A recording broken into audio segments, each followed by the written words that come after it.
Hello, my friends. Welcome back to another. What's a good term for this? I was gonna make a Ret pun joke, but I didn't have one. So welcome back to another hella good episode of Classic Life. Today is gonna be the Ret Paladin episode with the holy police, the Crusader. Ret Lives Matter. I don't know. I don't know what Spanish, they are. But the Spanish Inquisition. there you go. The Spanish Inquisition. We're both Discord cops. It's fine. Yeah. We're doing the Ret Paladin here. Strictly Ret Paladin. We got two amazing guests here. I can't wait to introduce them, but we'll let Sarthe introduce them. To start off, my friend Sarthe, how are you doing? Yo, doing great, doing great. Excited to hear about Ret Paladins. This was actually gonna be my main, one of my mains until like, I think I'm just waiting until tier 10. So I'm so curious to hear what you guys think about the class right now, all the changes. It's so fun. So I'm just hyped for this episode. Have you touched it all in prepatch or anything yet? Like, do you have a Paladin made yet? I have not made my Paladin. I'm gonna make two prop. You definitely cut out just now. I finished my fourth Death Knight, so yeah. Fourth Death Knight. How's that going, bud? Four. How's the gearing going on them? One's coming along. The other three are just starting. So this weekend, AV weekend's gonna be. I'm gonna spend a lot of time. Yeah. Yo, you're in a BG with me last night. You were doing hella damage on it. It's pretty crazy. Bro, it is so fun. Like, okay, so that's my most geared one, and I just like you were fucking one-shotting people. I like two-shot everyone in every like BG. So you just run up, or if I get like a proc, it's like I can Howling Blast, and it takes 5 separate people down to like 20% HP. It's like, dude, it's crazy. These DKs are slowly becoming like my most hated thing and out there. I mean, a DK with full season 4 is pretty scary. I'm not gonna lie. Yeah, it's crazy. That's what I'm rocking. They just grip me in. I'm a caster, obviously. They grip my boosted 4K HP boomy or whatever. They just like grip it in one shot. Done. Or a rogue will be out there two poking me. When they realize it's me, they're in the stream finding me the whole game, just shutting me down. Like, oh my god. Yo, if you have 4K HP, I'm for sure one-shotting you. Yeah, dude. I gotta get noggin fugger. I didn't think about that. Everyone said to get noggin fugger so people can't tell I'm a boomy. I was like, oh shit, that's a good idea. Well, boomies are like scary too, because if you sit back, you're doing on your boosted boomy, you're still like the most DPS in the entire instance, right? Crazy, yeah. So it's like everyone needs to kill you. That's like the whole goal. Yeah, it's crazy. A lot of fun though. Yeah, Mr. Surveillant, how are you doing, my friend? You want to introduce yourself and name your favorite Ret Paladin spell and a little bit about you? My favorite Ret Paladin spell. Well, that's probably just like a good old-fashioned twist. There's nothing better than a good old-fashioned like reckoning twist in the arena. There you go.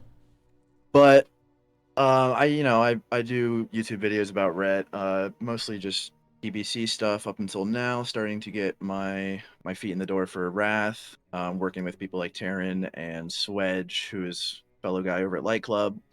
Fonzas, who I believe is now working for the DKs. He like makes WeakAuras. He's going ham. Yeah, he's an awesome guy. You know, I worked with him a lot, making WeakAuras and different kinds of tech for Ret, and just putting out videos about Ret in my free time. And right now we're just kind of trying to figure out like Wrath Ret, because it is a little bit more complicated than people are giving it credit for. And honestly, I think it's a little bit better too than people want to say it is. So. Yeah, all I'm hearing is something about a one button. I can't wait to learn about it because there's one button or is there no one button or you know what I mean? Oh, brother, I'm excited to hear this is one I'll actually pay attention to, because out of all the melee classes, this is I like Feral too, but this is the one that never pisses me off. Not in terms of their damage or anything, but like warriors are assholes and they're dumb, so like whatever. DKs are just so annoying now. I've hated them. Ferals whatever, but Ret never angers me. You know. Plus you get the Ret.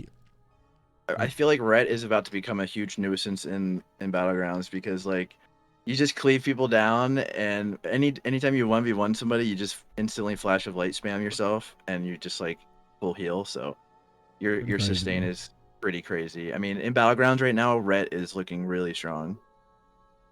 Yeah, they're getting they're doing some crazy shit. I see him out there hurting me. I feel them chasing me down. My friend Terryn, known you for 5-6 years from the retail world, brother. Now you're not a warlock anymore, which is okay. I'm not taking that to heart. I like that you're right now. How are you doing, brother? You want to tell us a little bit about yourself? Favorite spell and stuff? I'm Terryn. I'm a Discord cop. I ban people on Light Club.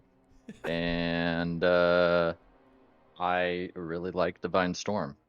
And I had a lot of problems when beta went up trying to Divine Storm instead of Twist for some reason. So that was fun. Yeah, I'm a Janny. That's about it. I also write on WoWhead. There you go. Yes, That's like a Terryn- big one to add, right? Yeah, I forgot to Oh, mention by that the way, Terryn is the WoWhead writer. He's the Ret yeah, I WoWhead also writer. write all of the guides. Whatever. Yep. Yeah, You Terryn's- identify that's more about it. as the as the Discord police. He's I love one of the that. good ones too. He's one of the only WoWhead writers that will go back and edit their Oh. articles when there's new data that comes out. So I didn't realize he's one of the good ones. Hell yeah. Picture was messed up. I'll fix that while you guys are talking. Oh, no worries. Sarthe, do you want to take away anything of Lich King news, including like maybe this whole ban shit that's going on, whatever else you want to take it away for a little bit from me? Yeah, let's start with let's talk about this because I'm curious what you guys think also. Dude, the bans, holy cow, those fucking bans that went out this week. Like, first of all of the servers are like unplayable, literally unplayable, some of them. We have a 5-hour to 9-hour queue I've seen on Benny, and like hundreds or thousands, tens of thousands of people got banned this week for quote unquote AFKing in Alterac Valley, but they weren't AFK. How do you guys feel about it? Did you know anyone getting banned or like what? I've been hearing a lot of people getting banned for being AFK. And I bet you they are, bro. You know, people are doing it. They're trying to act like they're not. We probably are, but they're banning people from like, you know, hitting the flag and then AFKing at, you know, sitting flag. Which at that point it's kind of like, yeah, I mean, don't sit flag. Someone has to sit flag. But someone said in chat, I don't know if this is true, but someone said in chat last night that they're not just banning right out, they're actually looking to see if you're doing damage and you're healing and stuff like that.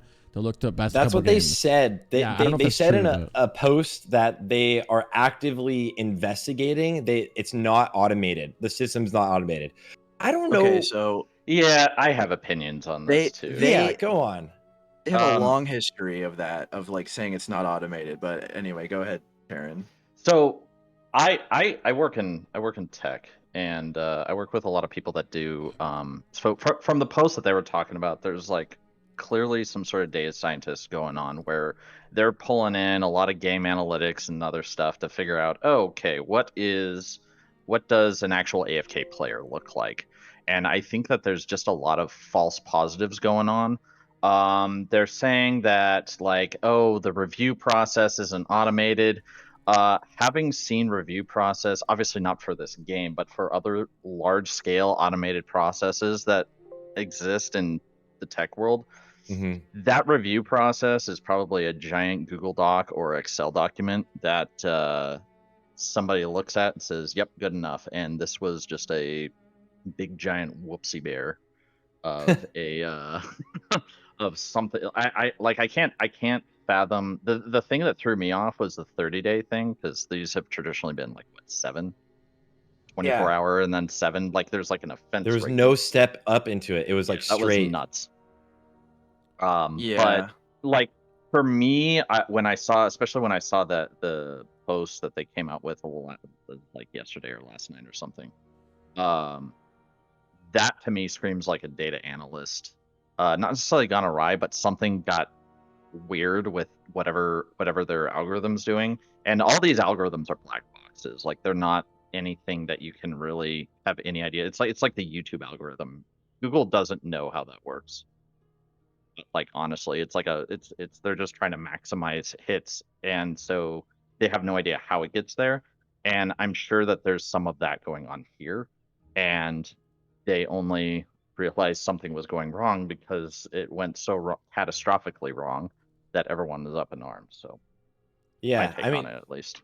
This has happened before, realistically. Like I think huge bandwaves went out in AFK AVs, like it was in pre-patch, and then also when AV first launched. Like the first day of AV, it's always people actually playing it, and then it's like a lot of people not playing it, and they try to like overcompensate because they do get a lot of complaints, but they just cast a really wide net here, and it hit a lot of people.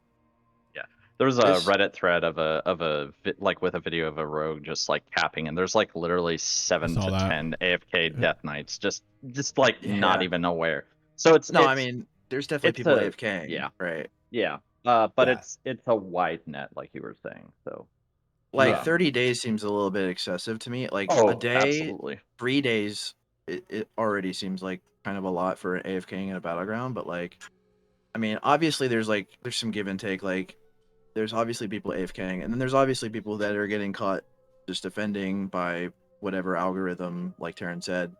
This reminds me of the Paladin ban waves, because in TBC, Paladins got right? banned in Strat. Oh, yeah, no. like Don't you remind would me. just farm Strat for a couple hours and then you'd get banned for no reason, and it was like count disabled, like not even like it was like a perma ban.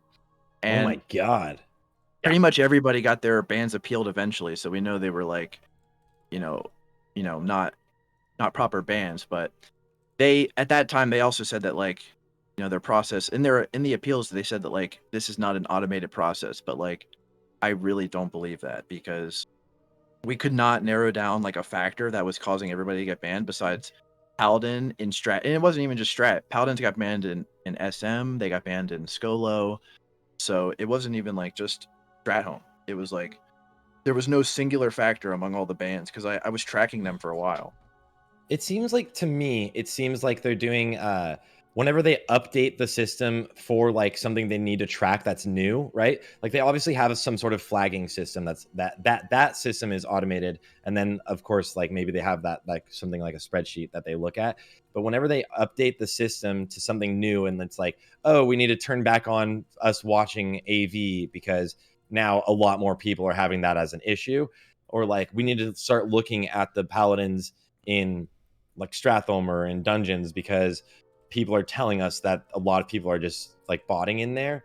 Like when they turn something on, it turns on like a lot more than they realize what they meant to. It's not like as fine-tuned, and maybe it's a conscious decision because they know it would take more time for them. I'm not sure, you might know, Terryn, but like maybe they consciously do it because they're hit all of the bots, and then so many people will like come back and like appeal that they'll just like, all right, then we'll just deal with those and get people back in.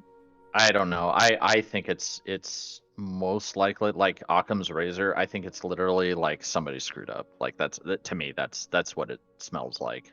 I don't even think that it's like malicious or trying to be proactive and we'll fix it after the fact. I literally just think that it's an algorithm got tuned a little too harshly, or like if you add in a new parameter, things get a little weird, and if you're not going through proper steps to verify and all that, then yeah, something like this can happen.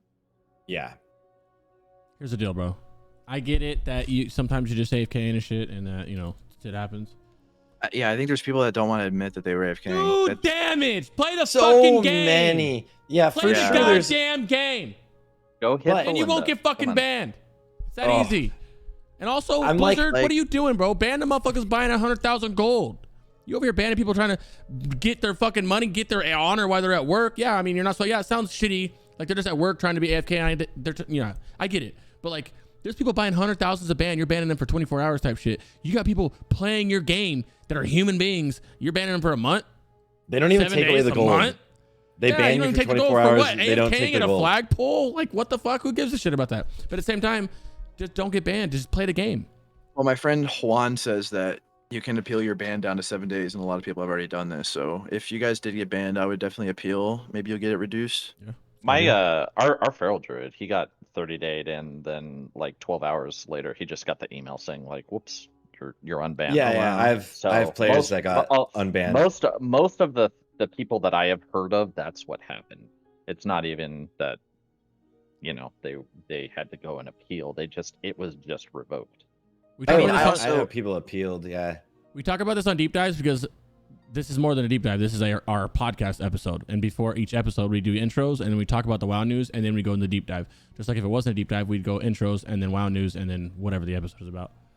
I also understand why people are concerned about that Blizzard post, because like, they said that like defending a flag if nobody's coming to attack it is not necessarily participating. I think that's kind of bullshit, because that part is crazy. That's the thing that I saw. I was like, what the fuck? Like, I tweeted that. Wild.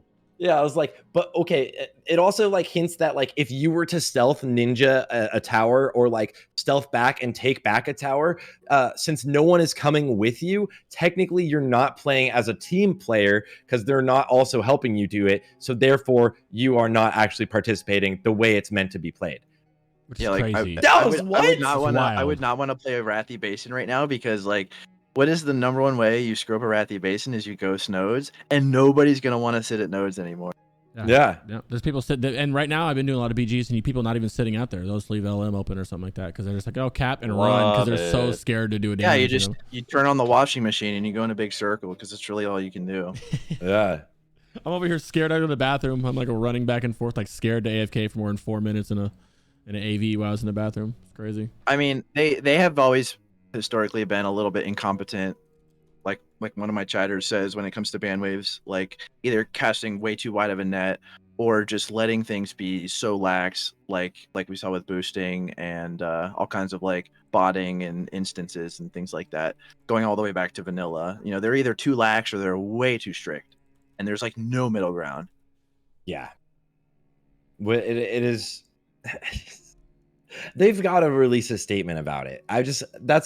That's all my thought process is like there's no way they just leave it at whatever that post was. Like that was just that one line at the end of it though was just like they like doubled down on defending themselves and saying like a lot of these bans were on purpose. And he's like a lot of people are for sure AFKing though. 100%. If he it just happens didn't like type in that every last AV. sentence, if he just didn't type that last sentence, it would be fine, right? It would Yeah. be mostly fine. Yeah, I would have been like, yeah, okay, cool. Here's the Reddit of how many people are AFKing right now. This is how bad it is. Like this guy's capping. There's 1, 2, 3, 4, 5, 6, 7 people in here. that happened to me yesterday. I got fucking like knocked off by a druid that stealthed up and knocked me off, right? But there was 5 other people in the tower and they let him cap it. Look at the left side when he moves. I didn't even see all them. Oh yeah, there's literally like 10 people in this. 1, 2, 3, 4, 5, 6, 7, 8, 9. Tessa pet 9. That's crazy, bro. People do that. People have been doing that for so long though, where they cap the tower and then they just alt tab. All fucking dirty ass DKs too. And then once the timer goes off that the towers burns, then they alt tab back in and go kill Van, right? Like yeah. But those people are for sure the people also claiming for a lot of those people got unbanned and they were like, I was defending a tower. Yeah, so many of those people are for sure. They're mauling right now. Like yeah, and they have like 0 damage on players. It's all just like PvE, like, you know, killing the guards as you go in. If that, crazy, a lot, most of these guys, they literally just like I've seen this shit. They rush this specific tower and they just chill there. And then by the time that tower caps, you're pulling ban, and that's it. Like that's these guys. I'm glad they got banned. Fuck you guys. Play the game. You know what I mean? Play the game. Yeah. But at the same time, it's these crazy people, that they're expending their resources banning people like this rather than some of those things. I feel like they could. I think they didn't mean to expend very many resources, right? That was like the whole thing. True. Although I hire data scientist, a good data scientist can find these patterns. The patterns that are supposed to be done with this and automate this type of system. The problem is that it's either being done incorrectly or they're doing things. I don't know. There's just things going wrong with that. I also get the problem with AFKing in battlegrounds. Like, don't get me wrong, it's a problem, but like, is it worth doing 30-day bans in pre-patch when everybody's just getting free gear and just having fun and like it doesn't really matter? Honestly, it should just work the way like the mute functionality works, which is you're just barred from entering battlegrounds for like 2 weeks. Fair. Yeah, right. There fair. you go. Like instead like I mean, we won't even talk about the ban mute button that is in the game, but it should work like that where you're just barred from using battlegrounds for like a week or 2 weeks, and hell, include arenas just to kind of scrape all that together so you screw up people that are doing arena as well. That would have been a good punishment because everyone's trying to get their shit in right now. Yeah, I mean that's good. Ame though does make a good point. It's like banning people that are doing this like abusive behavior, while another like 15,000 people are in a 9-hour queue. Like you're in game, right? You're taking their spot in game. That makes sense in my eyes, you know. I don't know like, what you guys people are complaining screwed. about with queues. I'm over on the dad server, and it's fucking gravy. Yeah, these queues are Oh a whole man, nother it's thing right it's now. it's terrible. I mean, I've been telling my guild that these queues won't last because historically they've never lasted. They always go away at some point. They always ease off. And Yeah, okay, so they're gonna obviously they're milking server transfer money at the moment because you can only migrate to dead servers at the moment. So they're obviously milking the paid transfer a little bit, I think. And they're going to hit a point where the pressure is so high, they're going to open up transfers to other realms that are like medium pop and stuff. yeah. But like, it's obvious it's a big problem. Like, I don't even know if my guild's going to be able to raid tonight. We're supposed to do Sunwell. I don't even know if we're going to be able to get enough people together. I mean, obviously you can like 10 man it now, but I have the issue on Gehenna's actually is one, obviously people are stuck in queue for like 4 hours or something right before raid, but the server until today's the first day the server's actually working, but the server literally is unplayable. Like you'll try to loot something, if one person tries to loot something, the entire raid will lag out. So you can't loot on trash, and everyone has to have auto pass on all loot, and one person has to, after the raid is like really far, try to loot it really fast and run away. oh my lord. If you're in open world, it takes about 2 minutes to loot anything, and you might lag out. You might DC also. The raid will DC. It takes 15-ish minutes to get back in, for everyone to get back in. If you die and release, you DC no matter what. It's like This is the on server. what, Gehenna's? Yeah, Gehenna's has been like fully unplayable until today. Today's the first day that they might have done something. But it's been like literally an unplayable server at any sort of close to peak times. Is this even a problem that can be fixed by like buying better servers? Is this even like, a No, problem? this is it's like I mean, a little bit. I think it's like some infrastructure issue, but I think it's also just various bugs that are cascading. Yeah. That sounds The- more likely to me. The fact that you have that many connections on a server at once, like sustained, is probably not helping the matter. So, there's a thing that I linked that it's you have Benediction and Grobulus have a queue that is the entirety of like the same size as the server itself. That's Damn, you're right. Oh my god. That's crazy. And Holy hell. this is I'm suspecting that they're gonna have to like do some sort of forced migration. Like I don't know how you fix this without saying, okay, we're gonna you get to choose server A or B and that's it. Like split the server up. I don't know, but you have an entire server sitting in queue right now. Yeah. And I don't know how you fix it without saying, okay, guild master, you get to choose where your guild's going, and that's it. I know I'm like secretly hoping we transfer, but I doubt it. The problem with free transfers is it's nice early to transfer to like another server. It feels nice, right? Like you can actually play the game, and then like a month, 2 months in, your server's dead. You can't recruit, and you need to go back. It's and this nobody really has queues double-edged anymore. sword. Yeah, and they've lost the queues while you're over here being like, at least you got to play the game for those first couple weeks or something and didn't have to wait in the queues. Like, was it worth it? Because then you end up quitting the game. Like the lower servers end up actually like historically quitting the game generally, like from what I've seen. And this has happened in every single launch. I feel like there's got to be a better way. There's got to be something. I don't know, man. Well, I mean, they let this problem get to this point by basically screwing up how they let people transfer servers, right? Like this was a problem all the way back in vanilla, right? When you had like 1 million people on Scarum, and by the way, Scarum forever, Scarum life, all my Scarum homies out there. I remember you. Yeah. Oh yeah. I wish I could go back to Scarum right now. But like, you know, on Scarum, you had they just let every single alliance on that server transfer off instead of like closing it after a certain point when the balance got really messed up. They should have just closed it off, but they refused to do stuff like that. So that's why you have these, you know, it just gets worse and worse and worse because they allow these servers to have only one faction and it's like a mega faction, or they allow you to transfer to these mega servers that are just insanely huge already. Like, how many people transferred to Benediction or Grob or Gehenna's in the last couple weeks? It's like a ton of people. They accidentally opened up free transfers to Gehenna's. There was free transfers off of Firemaw because Firemaw was locked, right? They literally locked it so you couldn't even create characters on Firemaw. It was too big. So they gave free transfers off of Firemaw to like a random small server someone in chat would know. And then you had a free transfer from that dead server that had literally no one playing on it to Gehenna's. So you could free hop over to Gehenna's. So like literally like all of Firemaw's horde transferred over and to Gehenna's. All of them, everyone. Super lame. Every time we talk about this, there's people who are like, "Yeah, you guys did this to yourself." With all the transfers, which I get to a degree, but at the same time, Blizzard can fix this. Bro. People did it. It doesn't matter that we did. In my opinion, it doesn't matter that we did this. We're all playing. This is your job, is to give us our game that we want. Like, unless I'm tripping, I just feel like that's Blizzard's job. Is to give us the game that we want to play. And if this is hindering us, then fix it. And they know how to fix it, and they don't. So they successfully managed this kind of problem in 2007 and 2008. Like it wasn't. This same problem existed, except for a mega server at that time was like 5,000 people, but it was still an issue, and like they managed it pretty well.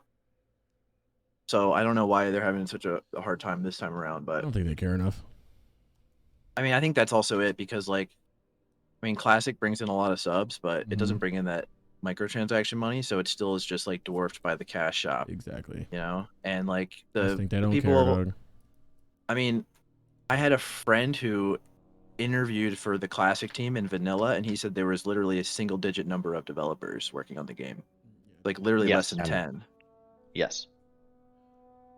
That's just mind blowing. They recently, though, at least they hired like something like 100 people to work on the Classic team recently. So they've been putting in work, and Blizzard has actually actively been trying to like make changes for the better. So like hopefully they'll do something. I know it's on their radar, the server shit. I definitely feel something's happening with Blizzard where they are trying to like they're trying to improve Lich King before it came out, and I feel that.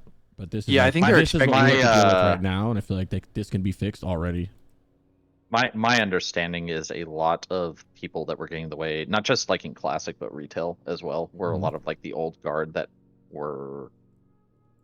they had a very specific vision and confidence in their vision, and it's been clearly not working, and a lot of those people have since moved on, is my understanding at least.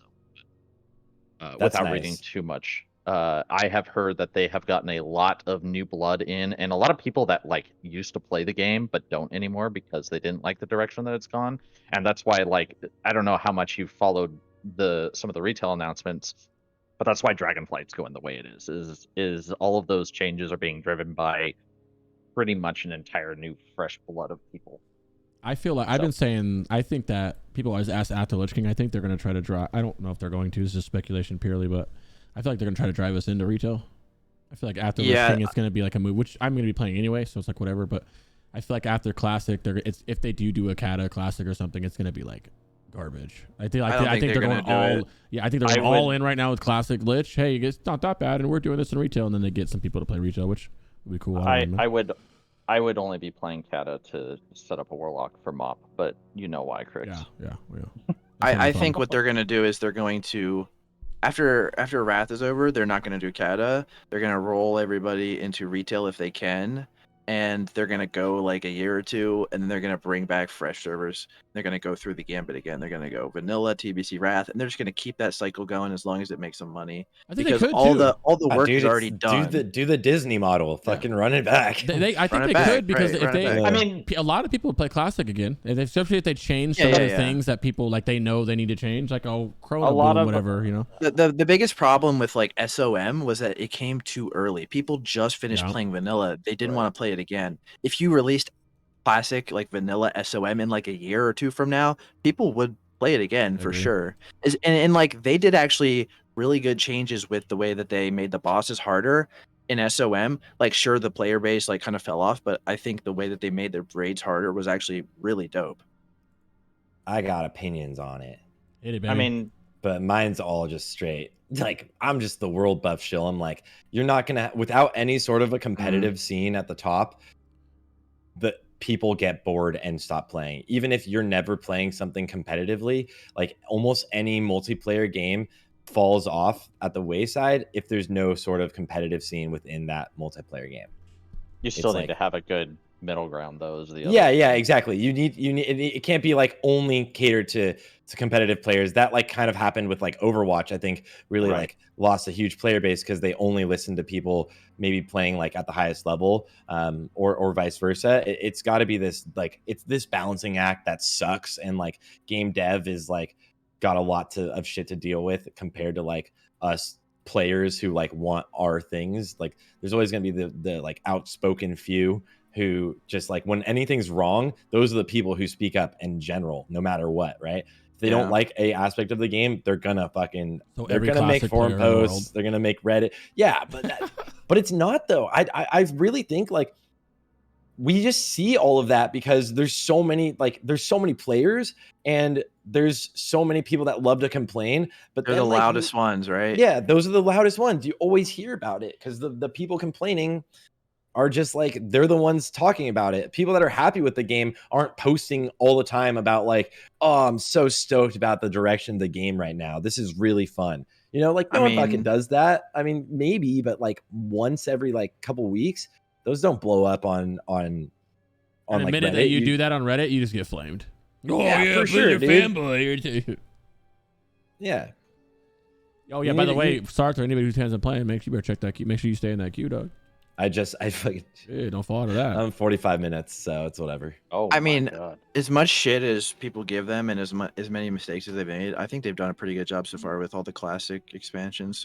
I really thought they did a pretty good job with TBC. I'm not gonna lie, like there were some issues, but I could agree with you. I think they're at a good direction right now too.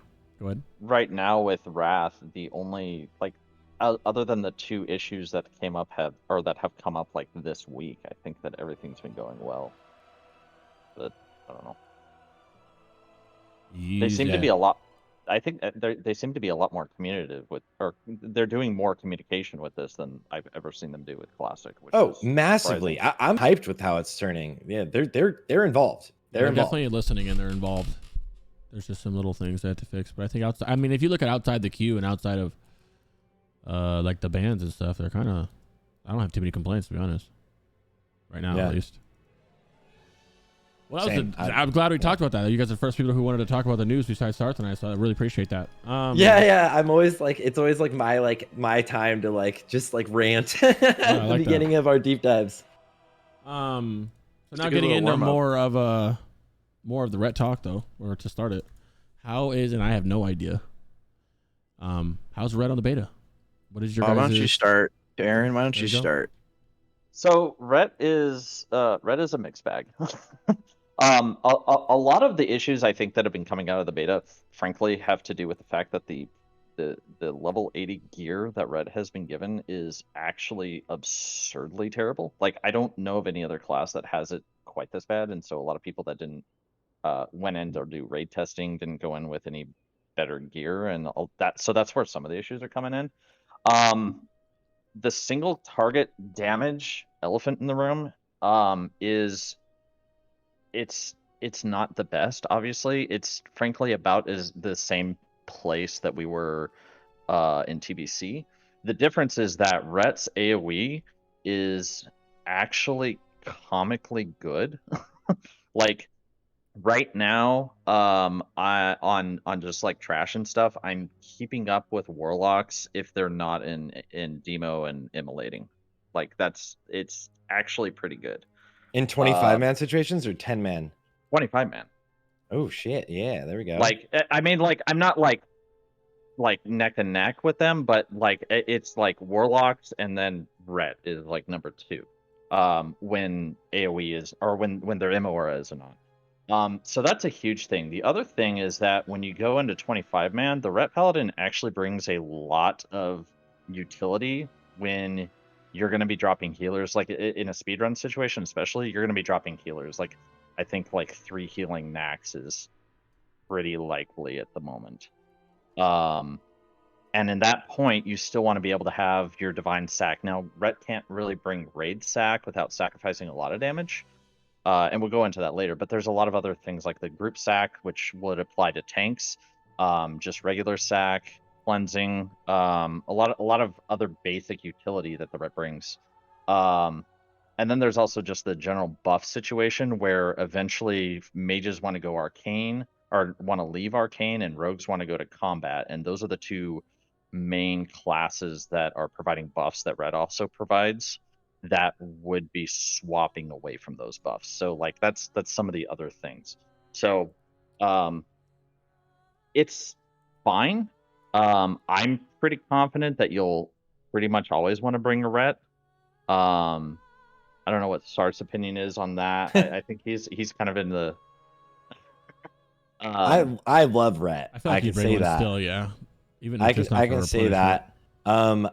that. I know guilds looking at like world first and stuff are potentially, it's up in the air. But look at that, like in the background, right? Like Ret's AoE is crazy. Ret on trash. Yeah. Oh my god, dude. Once you get spin to win and you could just divine storm like crazy too, like that shit is gonna be like the most unreal. I'm holding out that Ret is like the sleeper. But like Game. I'll show you. We did high gel last night just for Mhm. shits and giggles, and you have like 3 warlocks and then Ret, and then the next one up is like your mages, but I was quite ahead of the mages, and it's kind of crazy. And high gel's like the Terryn's now #1 in the world for Rets and Hygel, just for shits and giggles. Yep. Nice.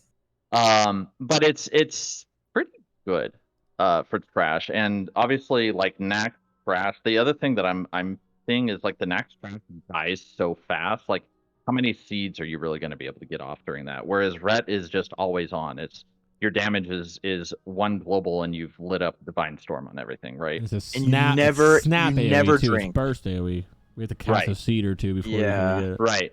So like when you're in that blender situation where maybe you're not able to do gigapulls because they're just spread out enough, well, Ret's going to be running with your tanks at all time and able to just blast that damage. I mean, it's like the same thing as like what warriors were able to do in Sunwell, is you're just always able to have cleave turned on, have whirlwind on, and just go.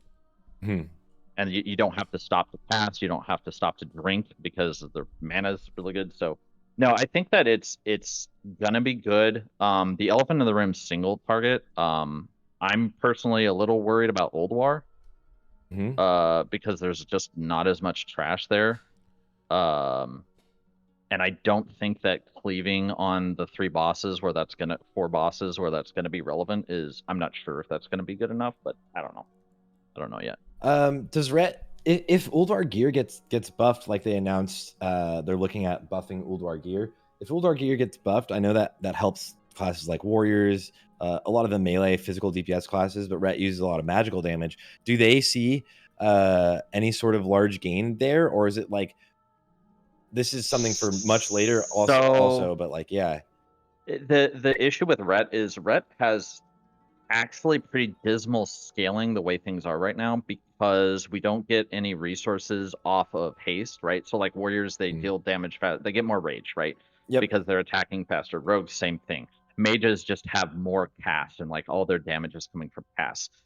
Ret goes, so from TBC going into Wrath, Ret goes from like 85% of your damage coming from your auto attack to about 33. Wow.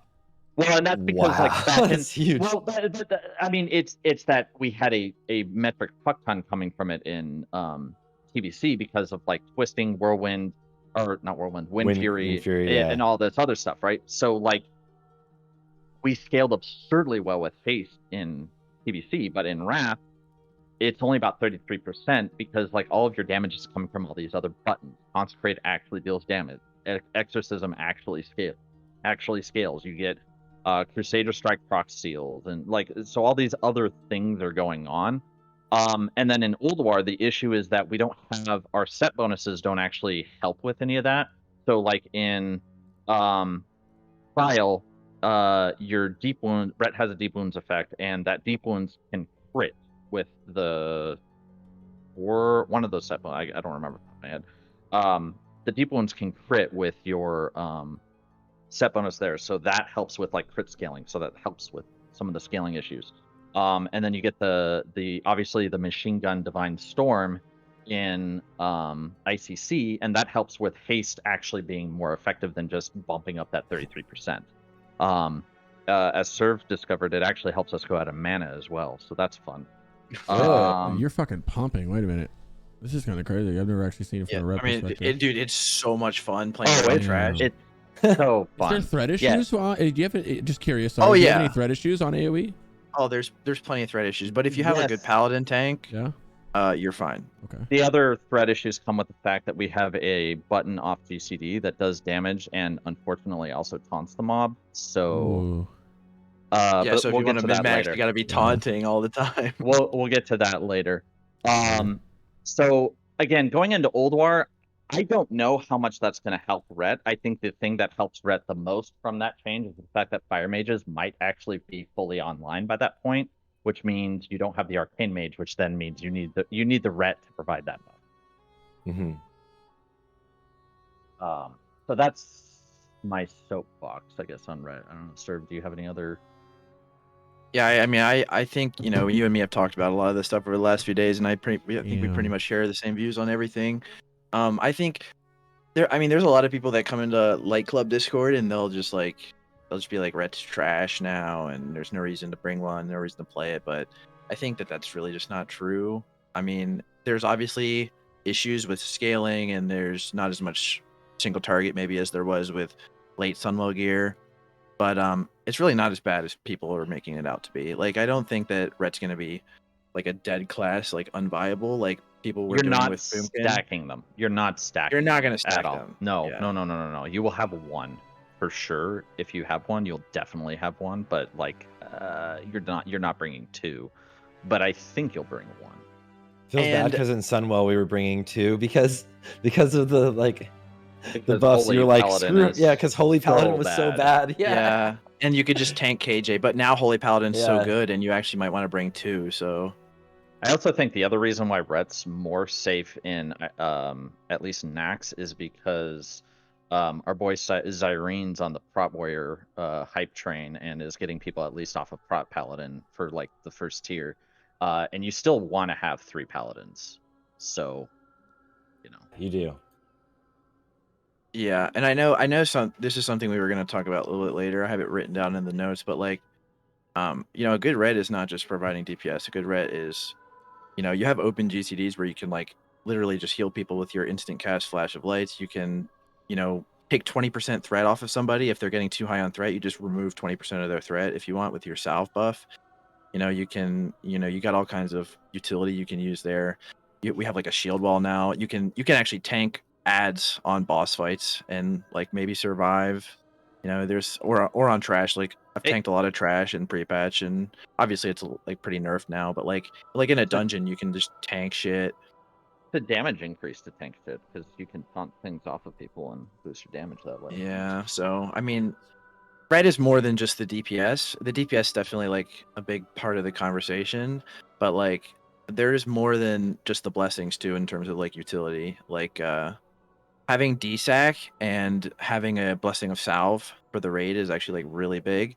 And if you're a really good Ret, you're going to take those times in your rotation where you have nothing to cast and you're going to be Flash of Light healing people. And we have like a ton of crit with our spells because like crit is shared between melee and spells now. And every time we crit, it gives you like a hot that heals another 60% of that heal over 12 seconds. And that hot ignites, so it'll roll if you get 2 of them. Yeah. Oh, so like you're just throwing out instant cast Flash of Lights and like stacking hots up.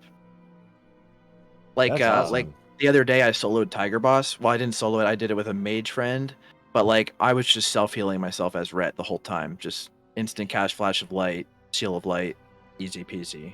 You can solo almost every 5-man dungeon right now as Ret. Like in just regular Ret gear and sword and board. You can solo that. And then you can solo MC or at least a couple of MC bosses to start farming your bindings already, like at 70. So there's a lot of fun stuff you can do. But yeah, I saw Moby1, who's a fellow OG. He used to, he's been making Paladin videos since like 2006, 2007. We had him on the Pally podcast a few times, but he's been coming out with videos about how to solo all these different raid bosses. Like he made a Gar video, how to solo Gar as Ret, and how to solo Tiger Boss as Ret. So if anybody's interested in doing that, you should go check it out. And you don't really have to, like, I know a lot of people when they do that stuff, they do the bug abuse and they like despawn the ads and stuff, but you don't have to do that. You can do it without doing that easily. So if you're concerned about that, don't even worry about it. You can link his stuff too if you have it. I'll try to find it too while you guys are talking. Okay, sure, yeah, sure. Well, with that, are people going like prot ret? Because I know when leveling, it's so nice when you're leveling as prot, you're actually leveling in ret spec for the most part. So like, is it a full ret spec you're doing? And then also, I have a question about like heal rets, like Rugs. No. Rugs obviously made the video. Yeah. No. Okay. No, that is not a thing. Okay, I want to shoot it down now. Then. Wait, No. what's not a thing? Healing like ret, healing 5-man dungeons. Oh while yeah, playing no, ret. that's not. Oh, I mean, no. I can. Okay, so as Heal just my Reddit in? normal, as Yeah. just my normal ret spec, like I can just judge light and you'd use my exorcism or my art of wars to instant cast flash of light, and like I can just heal you like that. I don't need to go any weird spec or anything like that. Yeah, And yeah. I'll Can you do heal I'll a do full- just enough full healing. dungeon? If you're yeah. doing Oh, like yeah. Nexus spam as 4 DPS, like yeah, okay, your healer can be a ret, especially if you've got like a physically immune tank, which is pretty easy to do. But I mean, is it good? I don't know. If you're I'm doing not like an advocate for it.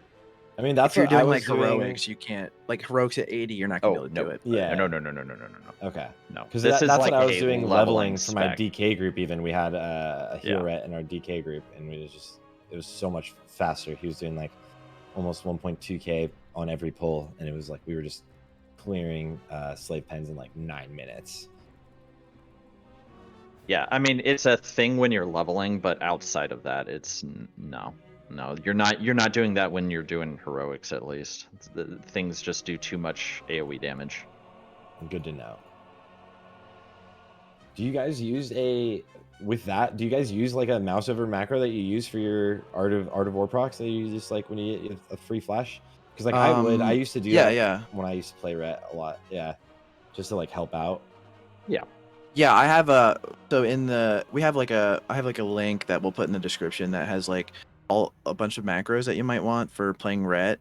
It includes like a mouse over macro that you can adjust for whatever spells. Like you should have your hand spells on a mouse over macro so you can give Hand of Salve to the raid or whatever. Mhm. And Flash of Light obviously should be a mouse over, and also Hammer of Wrath you probably want on a mouse over, because when you're cleaving stuff down you can't really target the thing that's in execute range, so you just mouse over it and throw your hammer. Pretty nice, actually. But go ahead, yeah, go I ahead, mean, go ahead. just like for leveling dungeons, like you could heal as ret if you were just doing like Nexus and Ankahet and stuff. Like you could be the healer for ret, but like it's not gonna be a super viable thing at 80 in heroics and things like that. Divine Storm heals for a non-insignificant amount of damage when you're leveling. Divine Yeah. Storm heals? Yes, Yeah, it heals 25%. Yep. So when you're cleaving for like 2.5k on 4 things, that 25 that damage actually adds up a little bit when you're leveling. And it's a smart heal, so it goes to the people that are the lowest. By 80, that's not really as relevant, just because HP pools versus damage out goes like way out of whack compared to what we have in TBC or like for prepatch. But early on, like when I was doing like some of my solo leveling testing, I would get a Divine Storm, like with wings and everything. Divine Storm would heal me by half. Wow. Yeah, That's it's amazing. really Yeah. nice. It's really nice. So like that's also a helpful thing for this, but like that's more of just like a very niche leveling thing. Yeah. You're much better off having a real healer for sure. Just because then you can just go full ham and not have to use all your Art of War procs on Flash of Light and do all kinds of stuff like that. So Yeah. do we want to go over the stat prio? Because I know you talked a little bit earlier about haste. I have a little thing written down about stat prio. I know people like to compare stats 1-to-1 for like gemming and stuff, but Yeah, go ahead. Yeah. so like our stat prio changes quite a bit in Wrath. Previously, we did about 65% of our damage was physical, so our pen wasn't terrible.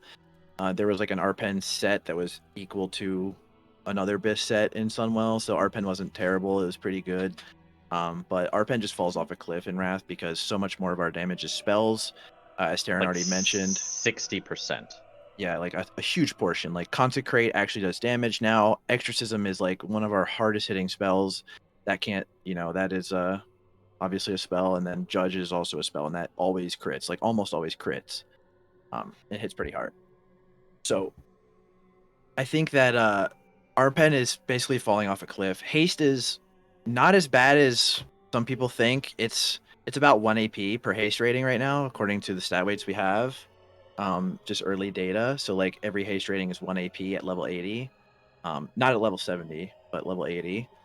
And then crit is like a little bit better than that at like 1.2 or 1.1 AP per crit.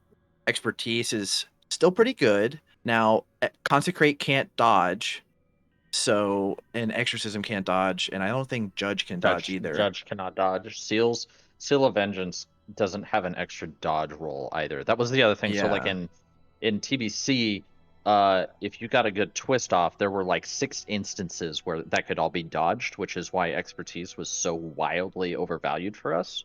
Or not overvalued like we were doing it wrong, but like it was so absurdly high valued. Yeah.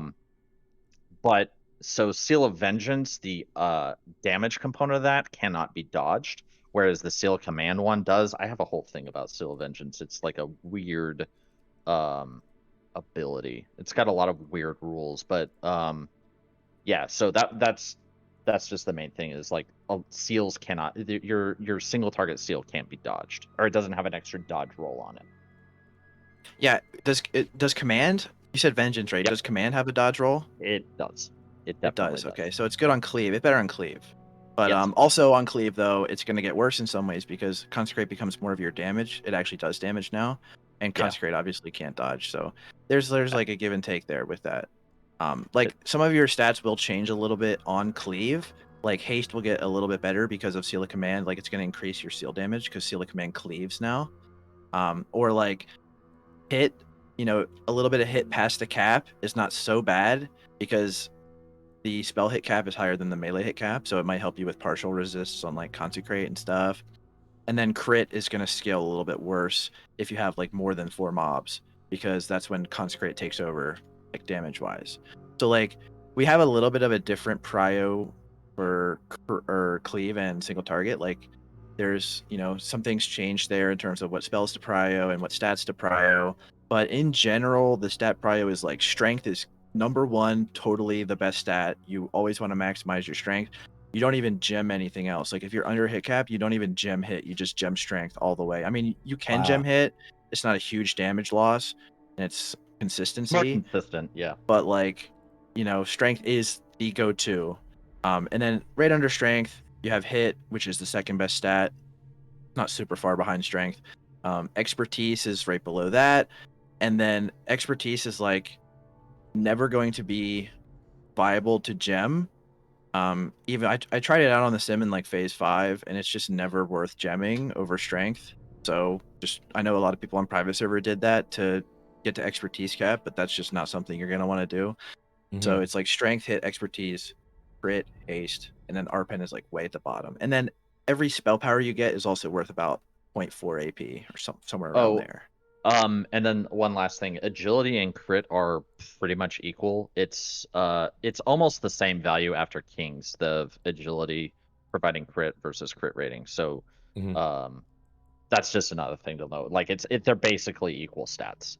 Yeah, and I have a quick question. I wasn't actually sure. I couldn't find an answer to this when I was looking earlier, but the agility, when it converts to crit, does it also convert to spell crit now that they're both like interconnected? No. Okay. No. So exorcism is on non-undead is the only time that's relevant. Oh yeah, okay. Or what about Judge? I guess Judge always crits anyway, right? Judge is a physical. No, Judge is a physical crit. Exorcism on undead is physical then? It's like ranged, right? It's like considered ranged. It's a range. It's like it's a ranged attack. So it's weird. Judgment's weird. Judgment's a whole can of words, but it's basically like a hunter ranged attack is how it's flagged. But you said it's just when it's against non-undead targets? So yeah, exorcism always crits. Crit. on a undead or demon. Like it's always going to crit. It's like part of the mechanic of the spell, so it doesn't really scale there. But yeah, that was your rogues are pumping just now. Rogues, dude, rogues are is this prepatch? So good. Yeah, this is what are your warlocks rogues doing are on Brutalis, bro? Did you really? You really did the sack on the encapsulate? Well, I'm in a gold DKP. They pay me to do it, so Wait, what happened? they pay me to do damage. it. It doesn't do damage. You did a DI and prepatch. Dude, they asked me to, so and I went home with 4K, sold a BNS for 80K, so I was happy. 80K? 80K BNS. And it was a DK against a rogue, and the DK crapped out at like 78K, and the rogue took it for 79. Jesus Christ. Love it. Yeah, it's pretty Love great to run. see that. Shout out to my boy Raz. Runs the best gold DKPs on Fairlina. If you guys want to get into the best gold DKPs Raz ever, make the most money. There he goes. Raz is a weird guy. 80K in pre-patch, dude. Get the gold, fuck out of here. That is a lot of gold. I mean, I feel like the value of these items are gonna drop off a little because like you can just pick anybody into the raid and clear it now. But yeah, day one, big money. So, insane, dude. Oh That's my so God. much gold. I'm blown away by that one. I did want to say that crit will go up in value in tier 9 in TOGC because of the deep wounds set bonus. Because it can crit, yeah. So you're getting like double scaling off that crit because you're actually getting the deep wounds applied and it crits. So, and then haste goes up a good bit with the tier 10 ICC. Yeah. So those are the big things. Armor pen is like always garbage. It is so bad for us because of so much of our damage just ignores armor anyways. Do we want to go into? I know you have some stuff written out for each phase about how Ret is gonna do. Do you just want to go through that real quick? I can just very quickly touch on that. So Perfect. like in phase 1, first of all we get bonus damage against undead. You're talking like about 1% bonus damage helps. The biggest thing right now is that rogues and mages are providing the same buff as us because most rogues will be assassination, most mages will be arcane. Ret provides 3% damage, which arcane and BM hunter provides. I don't think we're gonna ever see a BM hunter in competitive scene, Sarthe. Never. No? Literally never. Arcane mage is kind of like the main competitor for the 3% damage buff that's provided by our auras. Assassination rogue and I believe the Ellie shaman totem provide the 3% crit debuff. If I remember right, I can't remember for certain. Ellie shaman provides a 3% crit totem to. Oh wait, no, it's haste. Crit haste. Crit hit but it's is a buff, Totem not the debuff. Yeah. Totem Wrath.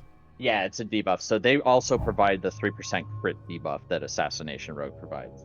So the biggest issue with like phase 1 and honestly phase 2 maybe is that most rogues will still be assassination, so they're going to have that debuff up. And then most mages will be arcane, which means that buff will be up. So and then you're almost always going to have a Moonkin, which will provide the 3% haste, and I think they always spec into that because they get something out of it. The thing with Ret is the haste buff is just that's all it does for the talent. It doesn't actually provide us anything, so you might see people specking out of that a little bit. But in phase 1 and 2, both of those buffs are up, so like you're not necessarily going to be good for the buff. I talked about the cleave damage is absolutely absurd. There's a lot of trash in Nax, and we have a good damage profile for that because it's just on. It's like Frost Death Knight versus Unholy Death Knight, right? Like Unholy's gonna spend like 6 GCDs getting spun up on trash, and then if anything moves out of its D&D, like that's a third of your damage gone. Versus Frost, where you chuck 2 obliterates or not obliterate the Howling Blast. Yeah. You chuck 2 Howling Blasts, and like that's your load, but like that's a lot of damage in 2 GCDs. Ret's kind of the same thing, where you got Divine Storm, CS, Holy Wrath does a decent amount of damage, and it has a stun component, which is nice. So Ret's got a good damage profile, at least for the trash. The bosses are gonna die real fast, so I don't know how effective we are going to be there. Phase 2 is probably going to be Ret's weakest phase, because you're still going to have you're probably still going to have Assassination Rogue. You're probably still going to have Arcane Mages, although if their crit hits high enough, you might see more fire, which will be helpful. And so from there, there's not as much trash. So you have Seal of Cleave is good. Command Cleave is good on Polagarn, or the Cat Lady, Mimiron, Phase 4, Freya, and Thorum. And I don't know if it's good enough damage on those fights to make it worth it for the Ret, to bring the Ret for damage specifically. So from there, you're kind of relying on just, do you have enough, or do you need the Pally slot? Like, do you need the group sack? Do you need tank sack? Do you need the extra healing here and there? The blessing. Yeah, the extra blessing slot, things like that. So phase 3 is, you're definitely going to see more fire mages. You're definitely going to see more combat rogues. So that's a plus. And then on top of that, the crit scaling kind of gets engaged, and you're going to see the Ret damage goes up a good bit in TOGC. Especially because there's a lot of really nicely itemized leather gear in TOGC, so that's even better. And then in phase 4, you get Chain Divine Storm, which is just absurdly good. Yeah, that's gonna be crazy. Yeah, I think I think that is like one of the craziest, in a speed run perspective. That's one of the craziest set bonuses ever.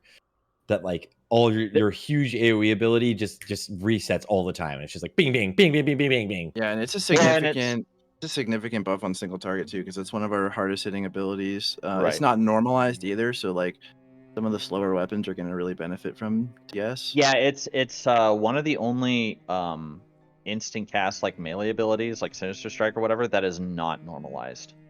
So slow weapons will really chunk with that. The other thing about that, and I don't remember if it finally got changed, but for when that set bonus first came out, it was also proccing off of seals, and so Seal of Command Cleaves would proc it, so it would just literally always be up when you're on trash, and you're just chain Divine Storming. It was probably the most fun thing if that's ever. the case, it's in original. I don't think that's gonna be the case. That's crazy. I don't think so either, but we can pray. It's truly nuts, man. Really crazy. By the way, we have like a huge thing of Ret info that we're going over for the podcast, and I'm sure it'll be in the description. If you guys want to check it out, it's got all the info that will be from today's episode. So, you know what? One thing we haven't touched on yet, but I'm really curious about, is all of the ways that Ret changes from TBC into Wrath of the Lich King. Oh, yeah, we can go through all that. This is the juice, yeah. Yeah, like the spells there. Or just everything. Okay. Yeah. So for starters, twisting is dead, like effectively dead. The mechanic itself is still in play.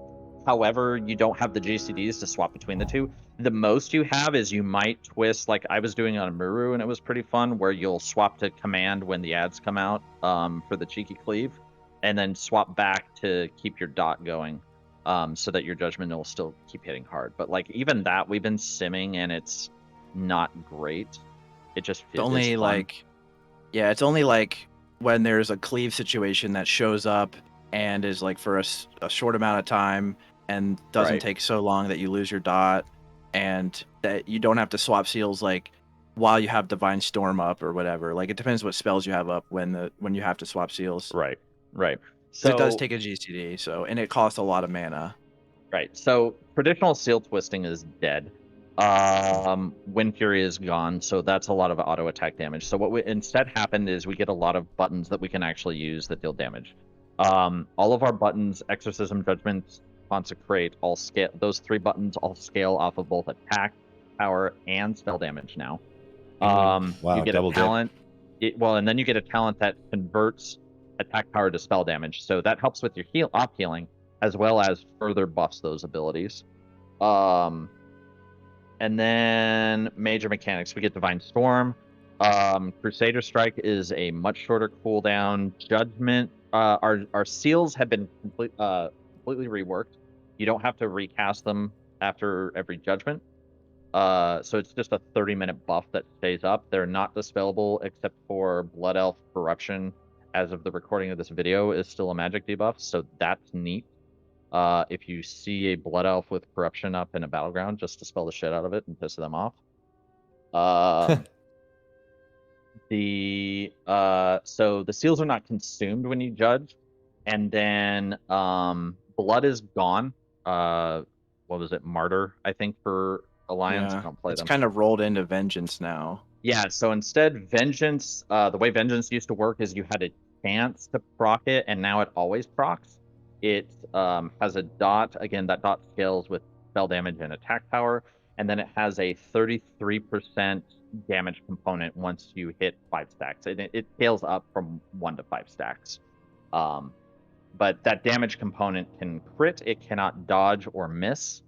And then the judgment, when you have that up, hits for a lot.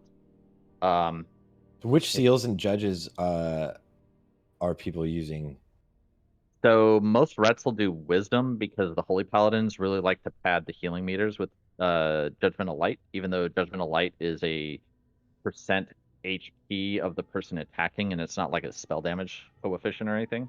The seal is, so like if you're auto attacking and you have the seal light up, the heal from that has a spell damage component, but the judgment itself is only 2% of the attacking person's hit health.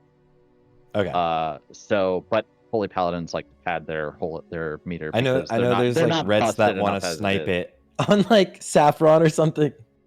You want to snipe it to piss off the Holy Paladin. That's always good fun. But and then there's Judgment of Justice, which has the movement buff negation effect, so you're capped at 100% move speed, or just at like your base movement speed, and then that's it. Those are the 3 judgment debuffs, and they're different spells, and then the damage component of those spells is based on whatever seal you have active.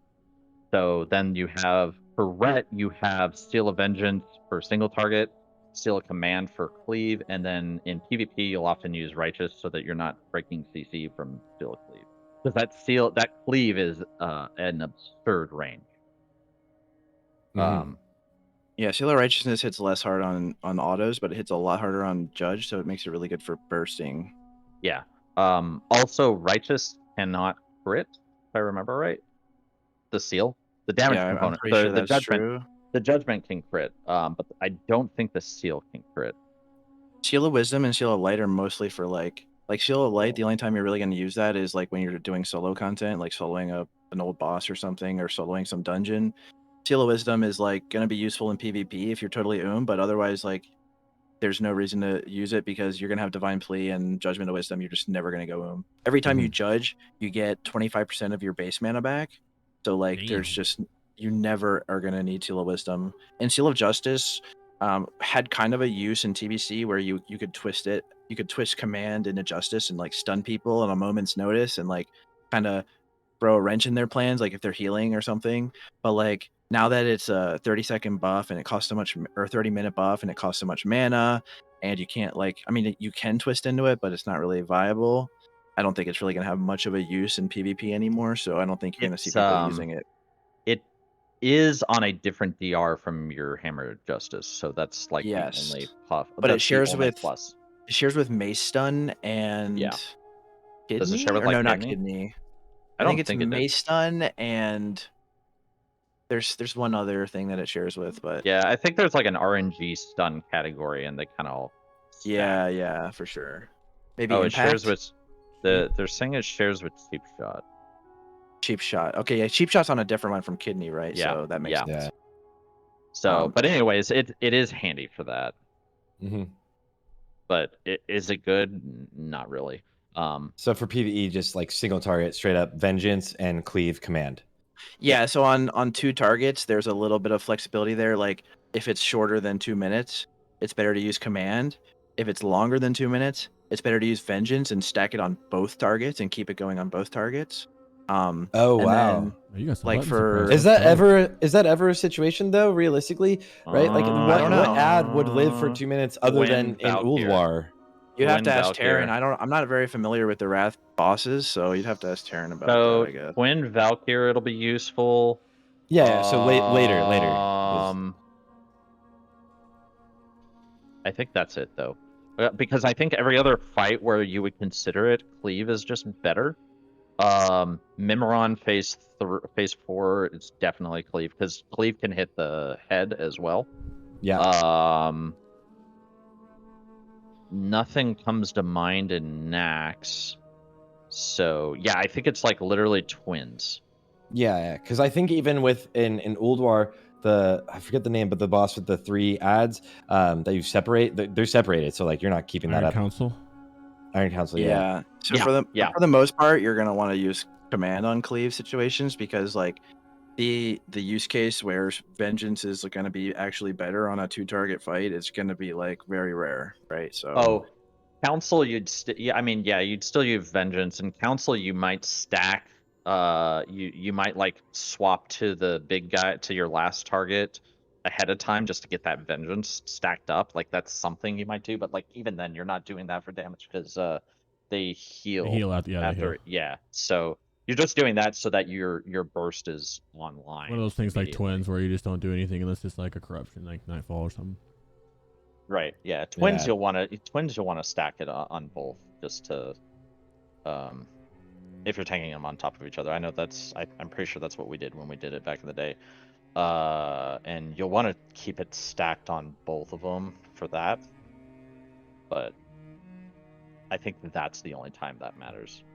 Yeah. Every other time, it's either we're tunneling the boss or we're cleaving things, and it's a very clear decision. Yeah, and then like. Also, like in dungeons, if you have like some of those like sentry mobs that are just like one mob with a decent amount of health, they live like less than 15 seconds. You're gonna want to use like Seal of Righteousness instead of Vengeance because you're not gonna be able to get it stacked up in time, and Righteousness will just be better. So that's for like very short, less than 15 seconds, single target. Mostly not gonna be used in PvE, maybe on like trash pools where it's just like one sentry, if you kill them fast. But that's for the most part. Its use case in PvE, which is not very limited. So, I mean, in dungeons, if you're doing a dungeon farm and you're killing the dungeon bosses at the end, like it's going to be your go-to seal in that case because they die so fast. But otherwise, you're not really going to use it in PvE too much.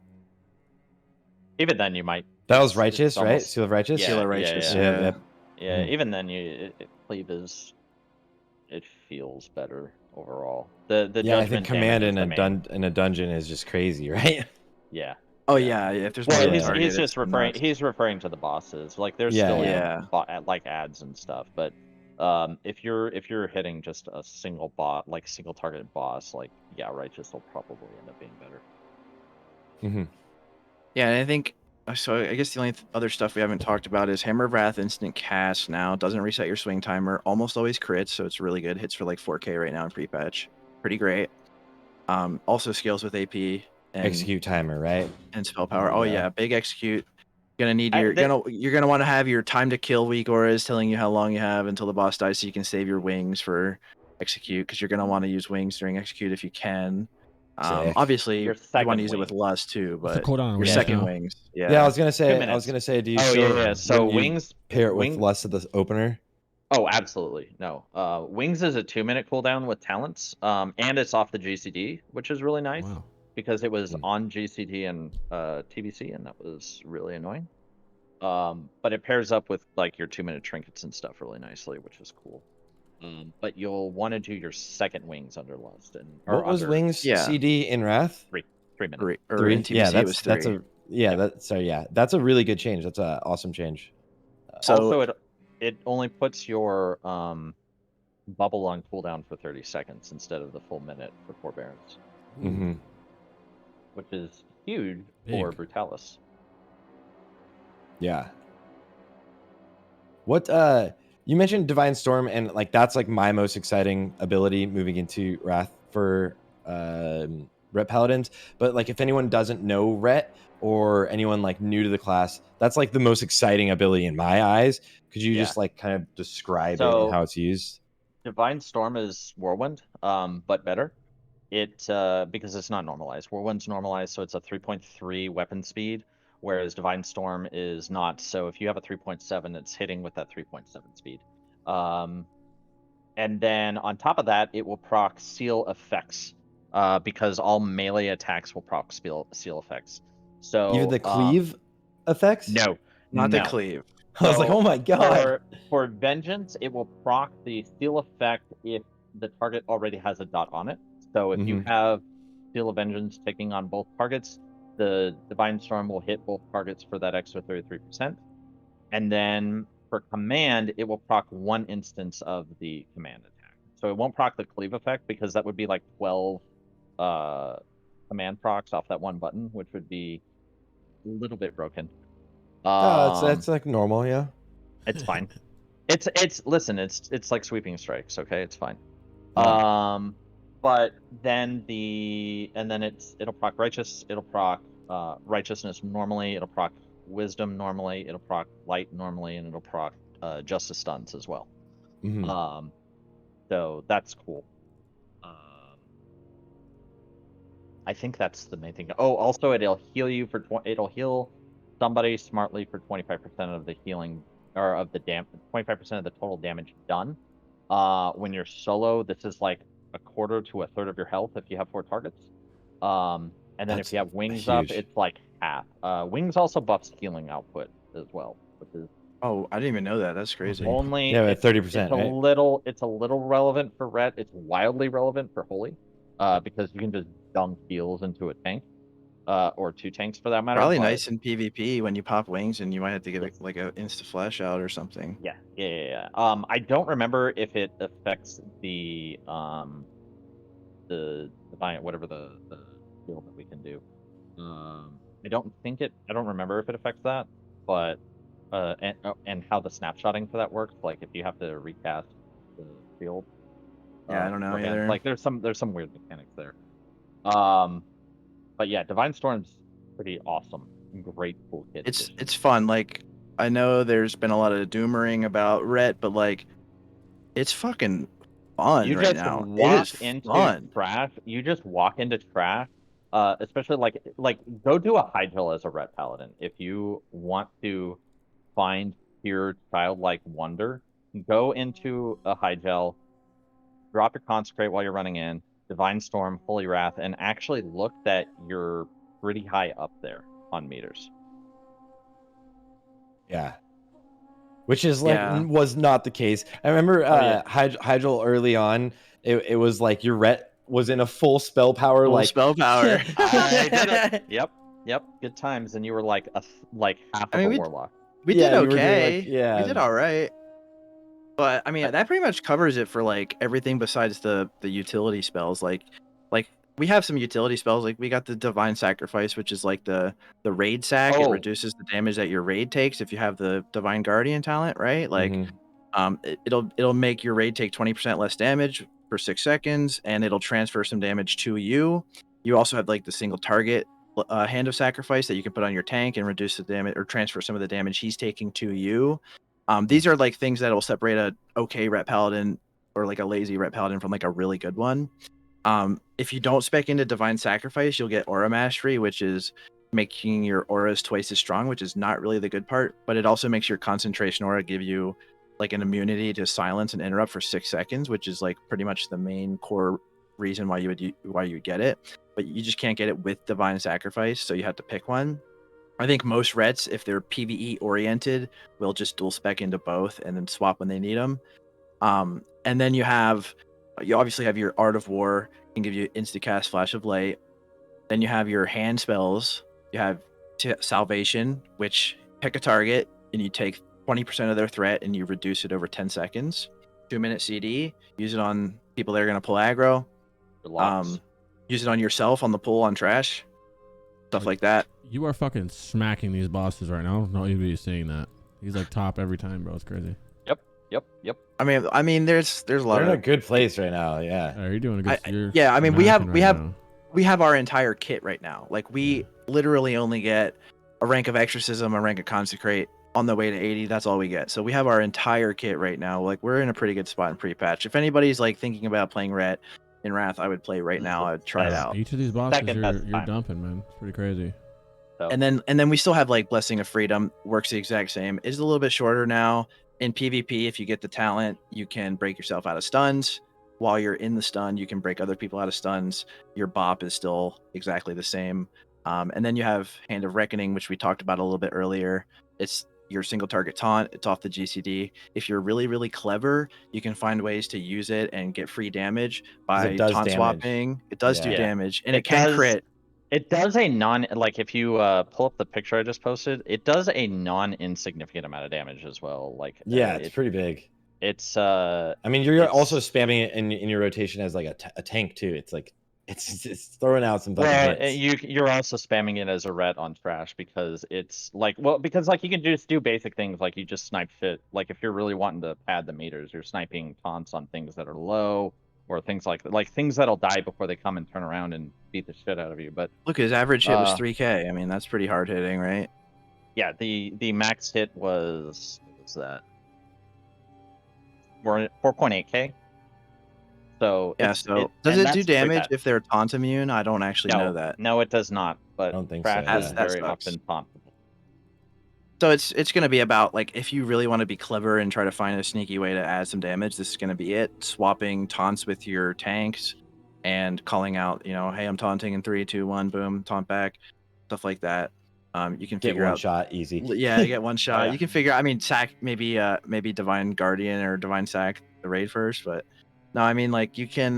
There's little little ways you can edge out a little bit more damage like that. It's just a little bit risky. Not everybody's gonna have to do it. If you don't do it, you're not gonna be out of the competition. You can still get 99s or probably even 100s without doing it. It's not gonna be that big of a deal. But it does It's give you the irrelevant extra on edge. bosses. It's irrelevant on bosses more or less. So that's like a Yeah. big thing to keep If in they're mind. taunt immune, you don't have to worry about it, right? Yeah. So it's like it's nice. But and then the only other spell we haven't talked about is a spell that everybody forgot about, and I'll be surprised if you guys can even remember that this exists if you play Paladin. But there is a spell that you guys all took off your bars at level 30 or 40, and it's your old bubble. Once you got Divine Shield, you put your new bubble on your bars. Your old bubble is still there in your spellbook, and it's waiting for you, and it's a shield wall now. It's literally just a shield wall. What's it called? What is it? 50%, right? Divine Is it- Protection. 50%. It's called Divine Protection. Yep. It's 50% damage reduction. It's just a shield wall. It does now. The way that Forbearance works now is that all the defensive spells share a 2-minute cooldown together. So that's Lay on Hands, Bop, Bubble, Divine Protection. They all share like a 2-minute shared CD, right? Avenging Wrath is 30 seconds. So if you want to use an offensive Avenging Wrath, 30 seconds later you can bubble. So that's a nice change that punishes you less for using Avenging Wrath, but you're not gonna be able to use it with Bubble. Bubble is still just your regular Bubble is still just immunity. I haven't actually checked and see if it removes threat from you if the mobs hit you through it or not. I imagine it works the same where Which one? the regular Protect- bubble when you go immune. I Yeah, imagine that they it's- just stop hitting you. You're off the threat table while it's active. Yeah, but Since the you're not shield target wall, obviously, like you're still on the threat You're table. still It's there. going to be huge Yep. for tanks, stuff like that. And also really your nice lay on CD. hands, can crit, and when it does, you get that sheath of light hot, and it heals for so much. It's like ticking for like 5k every second, so for every few seconds. And that's like every spell basically. How they've changed. That pretty much covers everything. I mean, we've gone through basically the entire list. So a lot of utility. Oh yeah, Holy Wrath. Obviously, Holy Wrath. Holy I mean, Wrath is I know super what that good. one So is.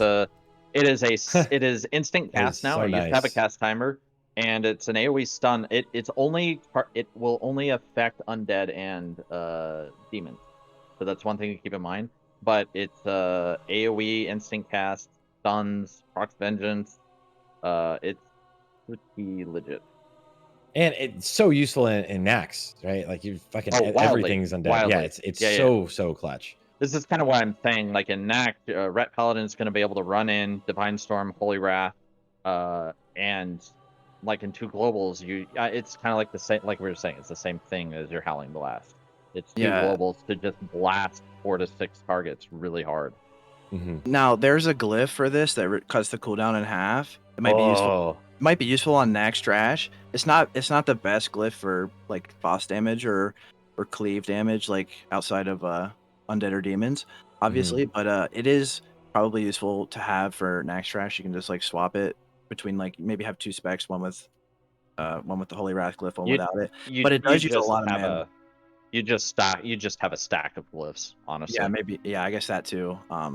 It does use a lot of mana though. It's 20% of your base mana, so it's like one of the few ways you can go Like in Wrath, it's really hard to go as a Ret Pally, but you have the Holy Wrath glyph and you're using it a lot. That's one of the few ways that you can make yourself go even through using Divine Plea every minute. And I guess we haven't mentioned Divine Plea, but it's just a 1 minute cooldown and it gives you back like 20% of your base mana or 25% of your base mana. So every minute you're just using it and getting free mana back. And it's like 400 mana per tick or something. It reduces your healing output while it's active. Not quite as relevant for Ret, but it's important for like when you're leveling. Just to keep in mind that like while that's active, you can't. You're hot. You're mortal struck. Yeah. So. There's one thing that I feel like we didn't mention. Did we talk about? Dude, look how far. Like, hold on. Look how far my Scylla command is going. See that? It's cleaving out like 30 yards. That is actually crazy. Did we talk about like the difference now with Rets on hands instead of blessings? The hands do not override your blessings. So there's only 4 Pally blessings total. Might, Wisdom, Kings, and Sanctity. Salvation has been rolled into everyone. It's just hard baked into everyone. Light has been hard baked into the Paladin, into the heals. So the hands will not override your stuff. So they're like two. Sorry, there's 2 separate buffs now. So yeah, quality of life for sure. Hands will override themselves. So if you hand salve somebody and then you just protection them as well, because they're being warlocks being a super mongoloid, that salve goes away. Yeah. What warlocks? What? No way. Yeah. Warlocks pulling thread? I would never in my life. That's I don't even bring them to raid. What are you talking about? I've heard of that. You know what I mean? So. Look at that KJ. Bro, I guess the other like weird things. There's a couple like weird interactions. Well, not weird. So Repentance used to reset your swing timer. Doesn't do that anymore. Very helpful for. Thank the Lord. Very helpful for PvP.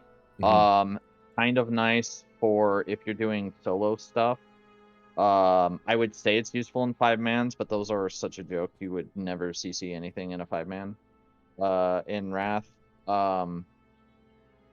Judgments have some weird effects with Righteousness. So with Judgment, all seals except for Command and Vengeance, Judgment will also proc the seal effect. So Righteousness, Light, Wisdom, and Justice, Judgment can proc the seal effect.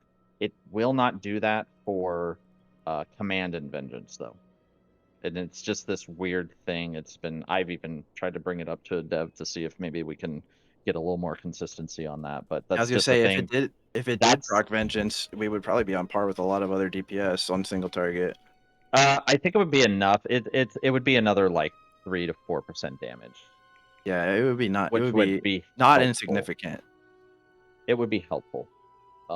It would bring Ret single target pretty much right up to like the low A tier DPSers. So that would be kind of huge. All right, yeah. So, anyways, there's like a lot of weird things. Judgment's just in general a really weird spell and acts weird. Vengeance is a weird seal. So, yeah. It's crazy how much damage you're doing. I'm just watching it like a 3rd time over. At the end, I think I'm tied with the Glaive Rogue at the top. He's like command, but yeah, I think they didn't want to kill the Sinister Reflection, so I just got to cleave him the whole time. It's like you know when you watch a Londo get his 100 parse on KJ, they leave all the reflections up so he can just cleave. Yeah. And like that's basically what I got to do this entire time. Serve Londo. Serve Londo. My man. But you know, there's really only a couple things. I guess we didn't talk about professions, but that's really easy. It's just NG and jewel crafting. If you want to have the best professions, you go NG, you go jewel crafting. NG is like literally like every single DPS. Every single DPS. Jewel crafting's, I think it's like 20-ish more base stats over blacksmithing, which is number 2. At least. So blacksmithing is your second actually. No. I meant like if you look at just raw stats provided by the professions, jewel crafting is like 25-ish ahead, 28 I think, over blacksmithing until phase 3, and then that value is like 3 or 4 when you get the epic gems. But then would never drop engineering because you get a sprint, you get grenades and all sorts of other stuff. So Nitro boosts are gonna actually be a pretty nice damage boost on some fights with a lot of movement. So good. I'm sad that they're not letting you use them in arena, because that was a big part of Ret Arena was nitro boosts back in the day. But yeah, it makes sense, but it does. It's unfortunate. Yeah, and then like, so like obviously NG's just the best, JC's the next best, and then blacksmithing is good enough. It's good enough, It's and it gets third better best. when you get epic gems. When you get epic gems, it gets closer to on par with JC. So yeah, like I said, I think it's like 4, like between 3 and 5 strength that you're missing out. I forgot. I had the number written down. as far as like TBC gear that you might want to pick up on your way into Wrath, there's really only one item that's prebis, and that's the shoulder pads of Berserking from Twins. Like strength and haste and crit, those will be prebis for Nax. And 2 sockets. That's like the biggest thing. Yeah, and nothing else is really prebis. The Sunwell tier is still really good. It's close to prebis, but it's not actually prebis. But it's pretty close. Especially if you throw on like a pair of shoulders for the 4-piece, or like a chest. If you don't have a good chest yet, you can throw on the chest for the 4-piece, which is Hammer of Wrath, 10% damage. So that's pretty nice. And then you're saying the belt. The belt is like the second best piece. So the thing is you've got rep boots are available. There's boots that are available from Reputation that are better than the boots and than the tier boots. So those are like easy to get. So I wouldn't pause. The thing with the belts is the better belts are drops. So there's a chance you just don't see them. We've all been there. And then for bracers, there's blacksmithing bracers that are just wildly good. So the Swift Steel or whatever. In Wrath, they're like vengeance. Yeah. I'm just saying for like prebis, it's like shoulders. BOE prebis. Yeah. The shoulders are actually prebis, and then the belt is very close because it already has a socket. It's got great stat spread.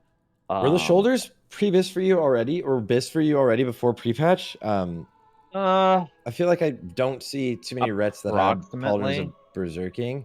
And now you're fighting all of the DKs that want it. There were 3 shoulders that were all very good. Vehements were very good. Vehements were really nice because they had the hit, and if you didn't have a hit helm, or if you didn't have, especially if you didn't have a hit buff, Vehements were very, very, very good.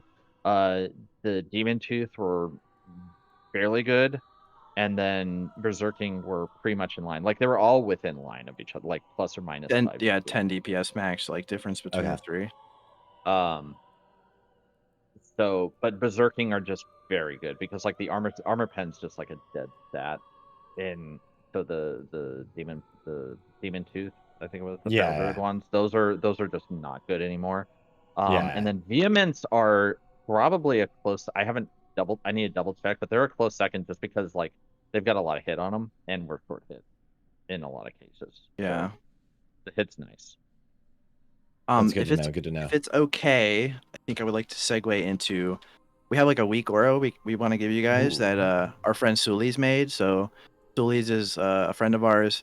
He works on the Wrath sim for Ret, and he also is one of the people that worked on the TBC Ret sim. And I don't know for people that have seen the TBC Ret sim flowchart, it's probably the most complicated sim that's ever been created, because the flowchart is like literally hundreds of. It's insanely complicated, and he's like one of the smartest people I know to be able to even come up with that. But he's a really smart guy. He's been working on the Wrath sim with us. Well, not me because I'm not a developer, and he made this WeakAura. I have a little sample clip for you. I'll throw it in the chat. But yeah, go ahead. So it just tells you kind of what is like the next spell that you want to cast. It'll show up when I get into combat here. I'll throw it in my chat real quick. And it's going to be in the list of notes that come with the episode at the bottom in the description. As you can see it right here above my swing timer. and I'm not following it perfectly. I literally just installed it before this fight, but it tells you what spell to cast next. It changes From if like you the have right to the command up. left. Yeah, the Oh. left is the next spell you want to cast, right? This one. So No. Yeah. no, right yeah. there, right. So the left is the next spell you want to cast, and then it goes in order. So so you're gonna go Divine Storm, Consecrate, Exorcism, Crusader Strike, Judge, and This it constantly adjusts, Oh, right? that's dope. So left to right, the left spell is the Wow. next spell, Oh wow. and it goes out from there. And it constantly is adjusting. Now when it comes to like how you prioritize your spells in Wrath, it varies a lot. It's going to change all the time depending on your gear. We have a script that we've been using in conjunction with the sim to kind of tell us what the best prios are for all the different phases. And if you have this gear, you want to use this prio. And in the WeakAura, you can order the like the auras, like when you collapse the group of WeakAuras, they're ordered in a certain way. If you just change the order, you're changing the prio. So if you want to have Divine Storm as top prio spell, you just put that at the top. It's really easy to use. And for people that don't want to bother with doing all that, the default prio that it comes with is like really good. It's one of the best ones in pretty much every situation. It's not always the best one, but it's always consistently very, very close to the best prio you could be using. So it's going to order your spells in a very efficient way. And I'm not using it perfectly here, but you guys get the gist. Once again, throw it in my chat. It'll be in the description. I highly recommend anybody use this. It makes it really easy. And just to also, I might have missed if you mentioned this. It'll swap also for between command and vengeance. So like if you have command, Yes. you're obviously cleaving. So it is default set to be a more cleave centric rotation that we found, versus the single target when you're in vengeance mode. So that's the other thing that's really, really nice about it, is it will just default swap for you. Yeah, and you That's can awesome. change the prio for cleave. You can change the prio for single target. They're separated. It's really easy. You guys will love it once you pull it up and start playing with it. And if you don't want to tinker with it, you can just plug and play. You don't have to mess with it at all. It'll just work right out the gate, and it'll do close to the optimal rotation for you every time. So thanks to Solis for making this. He did it all by himself. So I'm gonna put it in here now. Cool. I'll make sure I link it everywhere too. If you have it, oh, you already linked it. Cool. Is that it right there? Cucumber linked? yeah, here I posted it in the group chat. Perfect. That's it. That is it. Yes. Can you touch on races as well? A couple people asked about races when you hit up on professions. What? No, I'm just kidding. Blood Elf is all you can do for Horde, so that's your thing until Terryn Paladin is a thing, and I think it's just human for Alliance. Human and dwarf, right? I guess they have. Yeah. Dwarves have the mace specialization. Yeah, the mace specialization went to dwarf instead of human. So like you get it, and mace spec is only 3 expertise instead of 5. So it's really just whatever weapon you have, and then once race change happens, you can Human swap on has the like tier. a weak one. Dwarf has a stronger one. Or is it that? I don't know.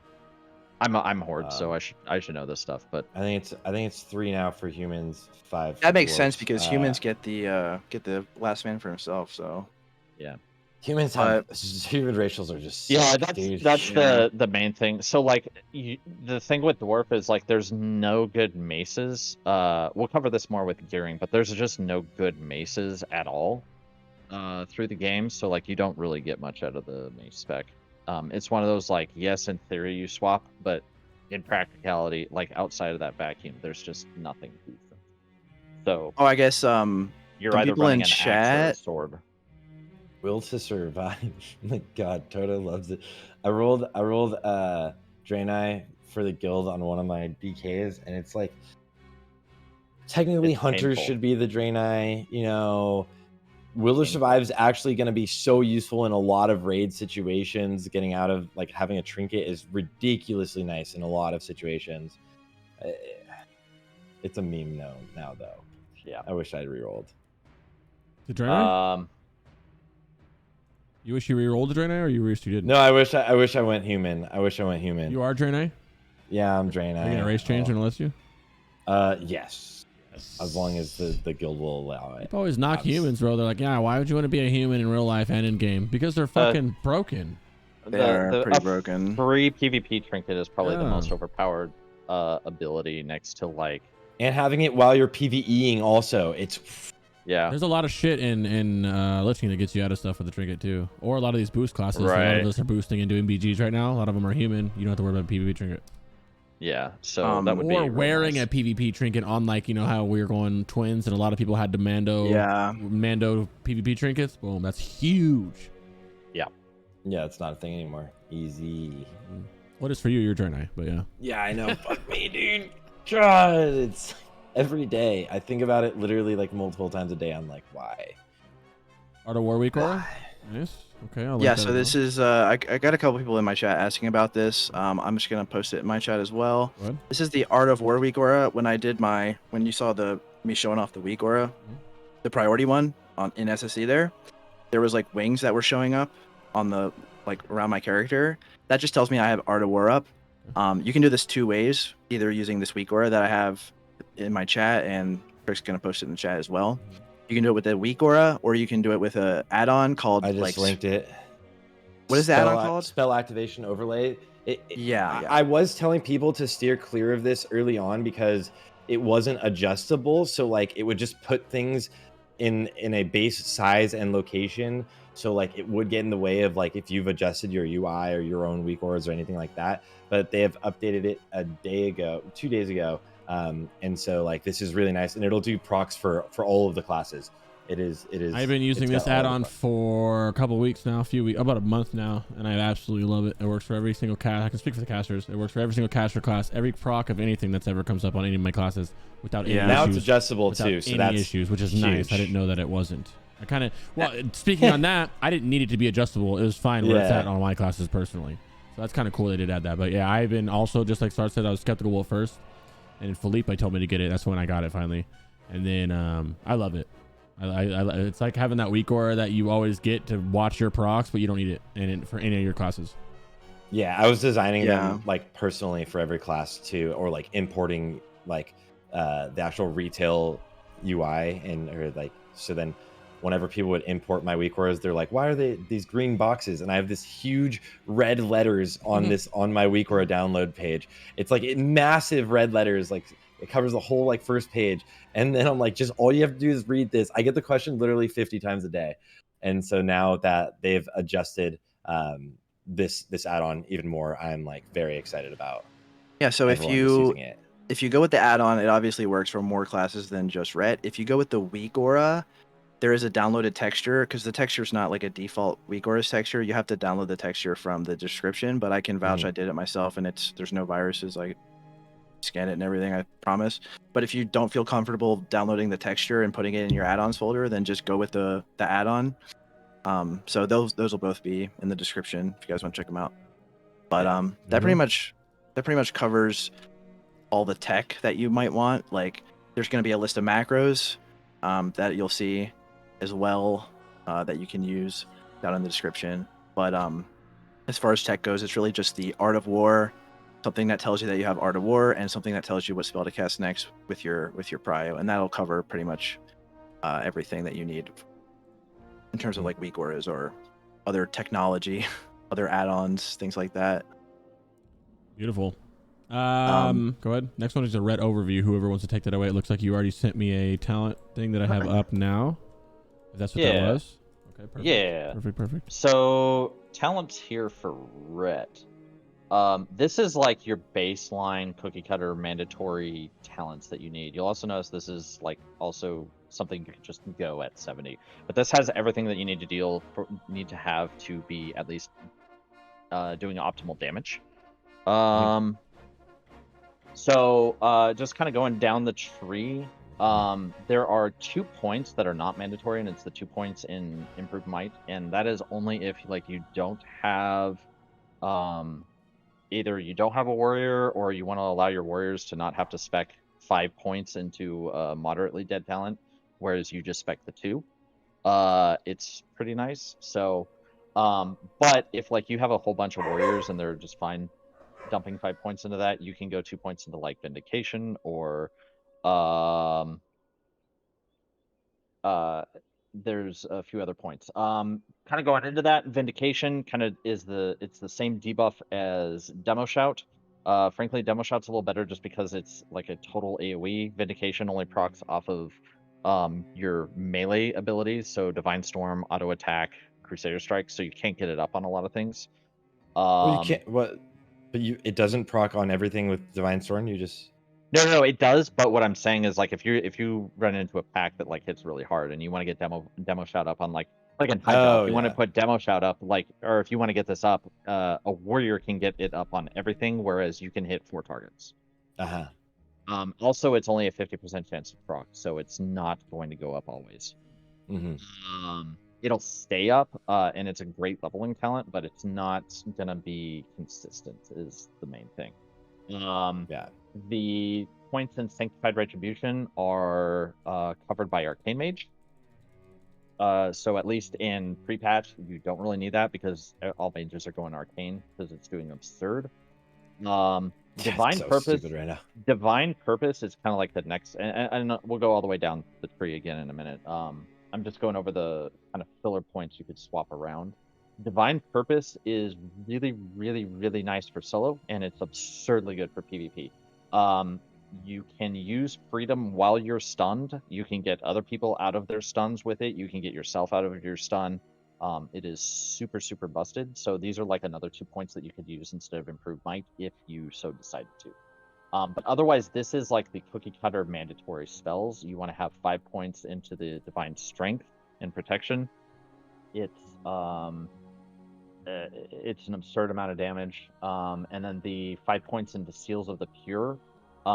There's one instance where you might not do that, but I'll go over that in a bit. But then as far as like your general raid spec from here at level 80, it's just kind of what your raid needs. Typically, you want to get 5 points into protection in some way to get down to Divine Sack. That's pretty much the standard build. Divine Sack is a group sack.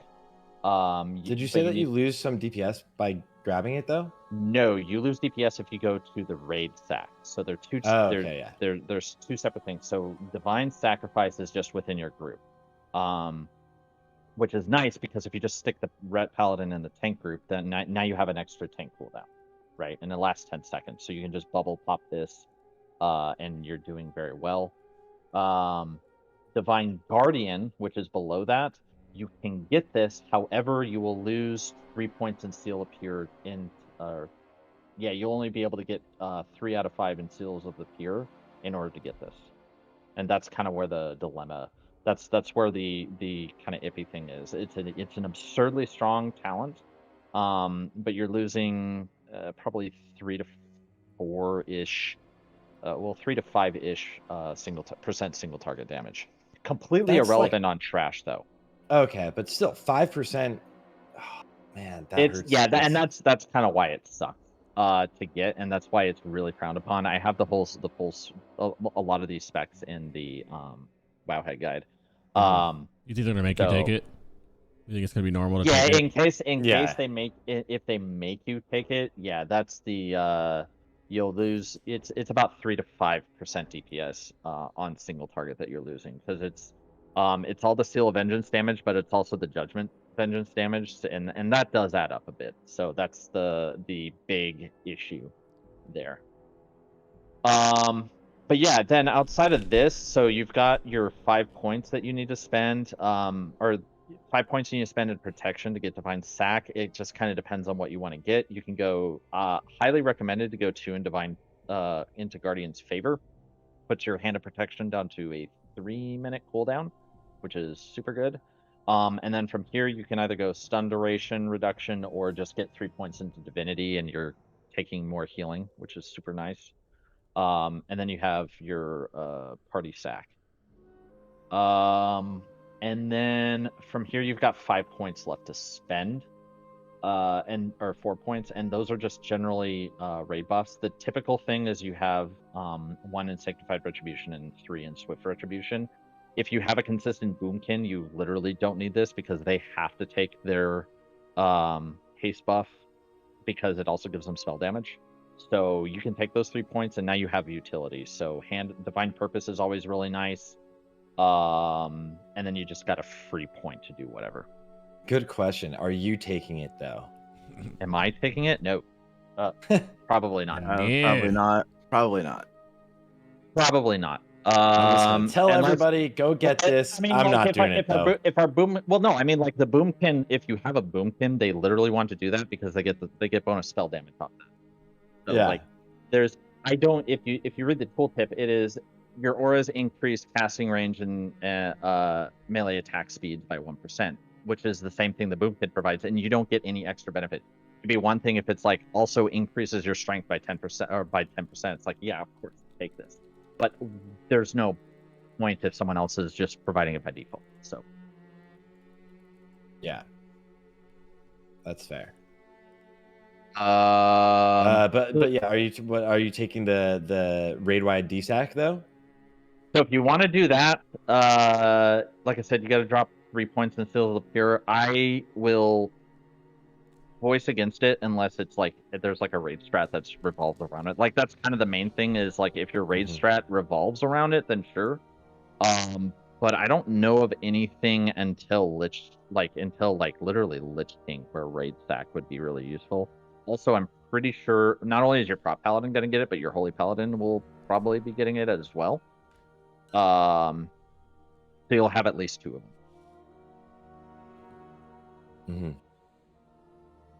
So, like, if you need a 3rd raid-wide cooldown, then maybe. But I frankly, I can't think of any reason why you would need 3 raid-wide cooldowns in a 2-minute time frame. Yeah, it's kind of overkill, honestly.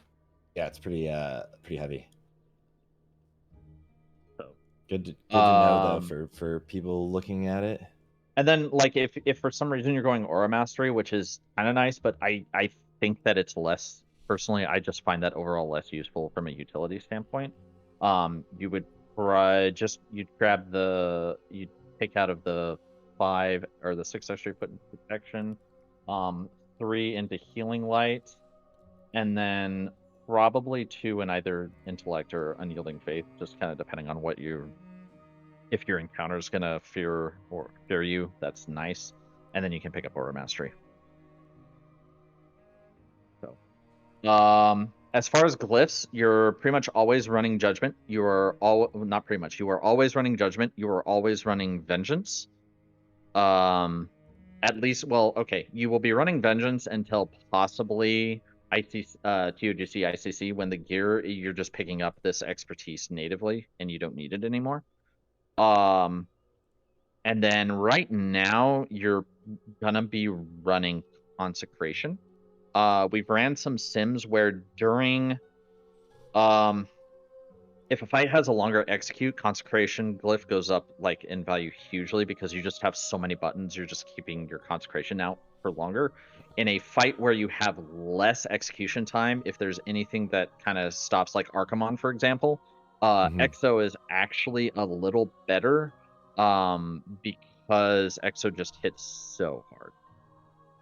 And then and then in level 80, does that change things, or are we running? No, Yeah. that's level 80. Sorry, That's yeah, level that was the 80. 3rd glyph. Yeah.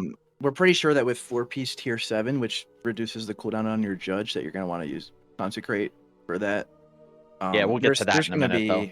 There's gonna be different gear sets where you're gonna want to use Consecrate, and different gear sets where you might want to use Exo. It's just they're very close to each other all the time, though. So if you don't have, if you're using the wrong one, it's not gonna be a big deal. It's like 10 or 15 DPS most of the time difference. Yeah. We'll get to that in a minute, though. But yeah, that's like the main thing to look at here. And you need to have Glyph of Sense Undead. It's like the only minor glyph mandatory. that matters. It's like the only minor glyph that matters. It's 1% damage on any undead. As long as you have Sense Undead up, which you're going to want to remember to keep up. Yeah. The rest of them are just kind of preference for minor glyphs, like most classes, so. Beautiful. I have the WoWhead one's pulled up already if you want to go over hearing. Unless you want to touch more on this, and you're more than welcome to. Yeah, do we want to talk about Prebis and or Prebis and P1? Yep. Yeah, I mean, it's still subject to change with new data, but this is what we have so far. Terryn, since you simmed it all, you want to cover it?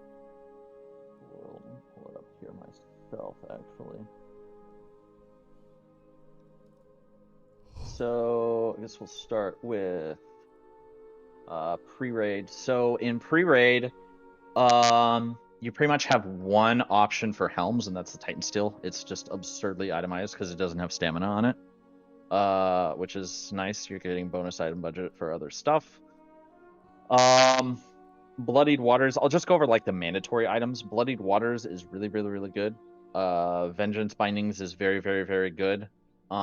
And then Berserking is the best shoulders that you can get. There's a few others that we can go through later on. How do you guys normally do this? Do you go through like each slot one at a time, or each person does it different? You kind of just talk about it. If there's some, I guess, obviously you got greatness down. You can talk about kind of the. Might not necessarily have to talk about like every item because some of them are kind of obvious. Yeah, you don't got to just. Yeah. Greatness. So greatness is like you're gonna be using this up until phase 3. So you really want to get this. Mirror Truth is like good until you get Fury of the 5 Flights. And then a lot of everything else gets replaced. We can kind of talk about that. I have the wrong Libram listed here. So if you scroll down all the way down to Librams, this is like one hilarious thing to note. Until PvP is enabled, Libram of Furious Blows, which is a quest in Oh, it's green. Yeah, in Borean Tundra, that's your pre-raid Libram. Oh, damn. And then for Cleave, this one from TBC is still like your best Cleave Libram because you want to have a different Libram when you have Seal of Command up. This one from TBC, right below it, Divine Judgment. This one for 20 badges.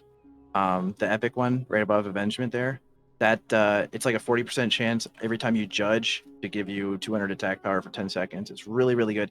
There's actually a Seal of Command. There's a Seal of Command Libram at 80 that's actually worse than this one from TBC. So that's pretty dope. Yep. So, but like on your single target, you're gonna get a green one.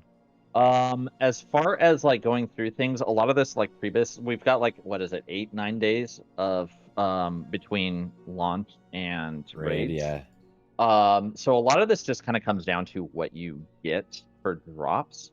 Notable things: the Skullclad, the weapon, Skullclad Cleaver. This allows you to not have to. First of all, you don't have to drop a whole bunch of Titan Steel onto a weapon. And allows you to run hit in other slots because you're getting all this haste and crit and other things in the weapon slot, which is really good. So the Skullclad Cleaver is absurdly strong. I personally recommend that over the Destroyer if at all possible. Like at least target it, but if the loot drops are not with you, then you have a backup. Every slot has a backup of some kind. So Helm covered that. The troll woven spalders, which are a leatherworking, is a good option if you don't have the berserking because all the Death Knights stole that. And that's leatherworking, so you can get that pretty easy. Bloodied Waters is a BOE. You should just grab that. Your tier is your best chest, and I mean it's badges, so you can get that pretty easy. How's your set bonuses? We'll get to that. We'll get to that. It's a mix. We had Don't you worry. We had some things come up about that literally this morning, and I'm just I was really annoyed about that. So,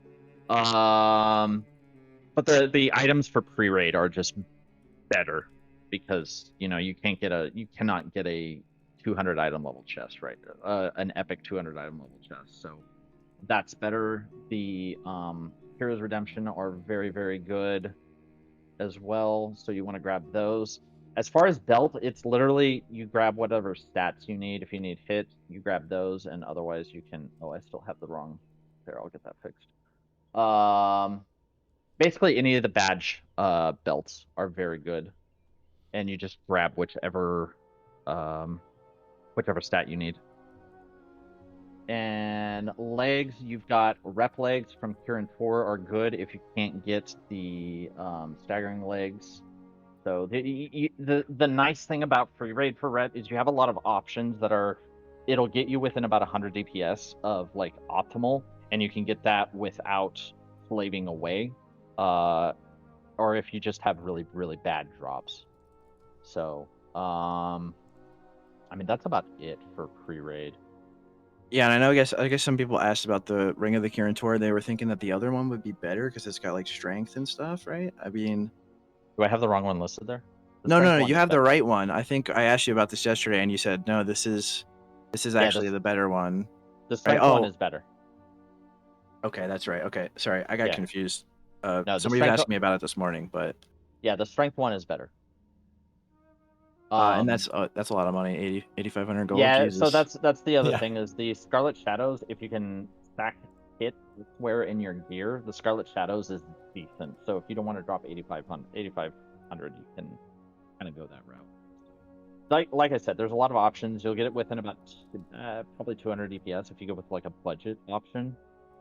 If you're trying to gear out a bunch of raid like characters for splits, there's ways to go about this cheaper. Yeah. And with less time sink, which is nice. So Yeah, obviously, in pre-raid is a very short time window where it's not super like you're gonna gear up pretty fast with Nax. So right.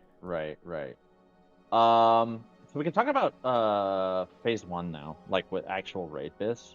And we'll start by talking about the 4-piece. So up until like 6 a.m. this morning, we were kind of under the impression that the 4-piece was pretty much the way to go because your 4-piece reduces. So Ret 2-piece gives you bonus damage to your Divine Storm, very good. For Cleave especially, but then your 4-piece drops your cooldown on Judgment by 1 second. 1 second. This brings it down so that it's below 5 GCDs. So you're able to use it a lot more, right? So you're going from 8 seconds to 7.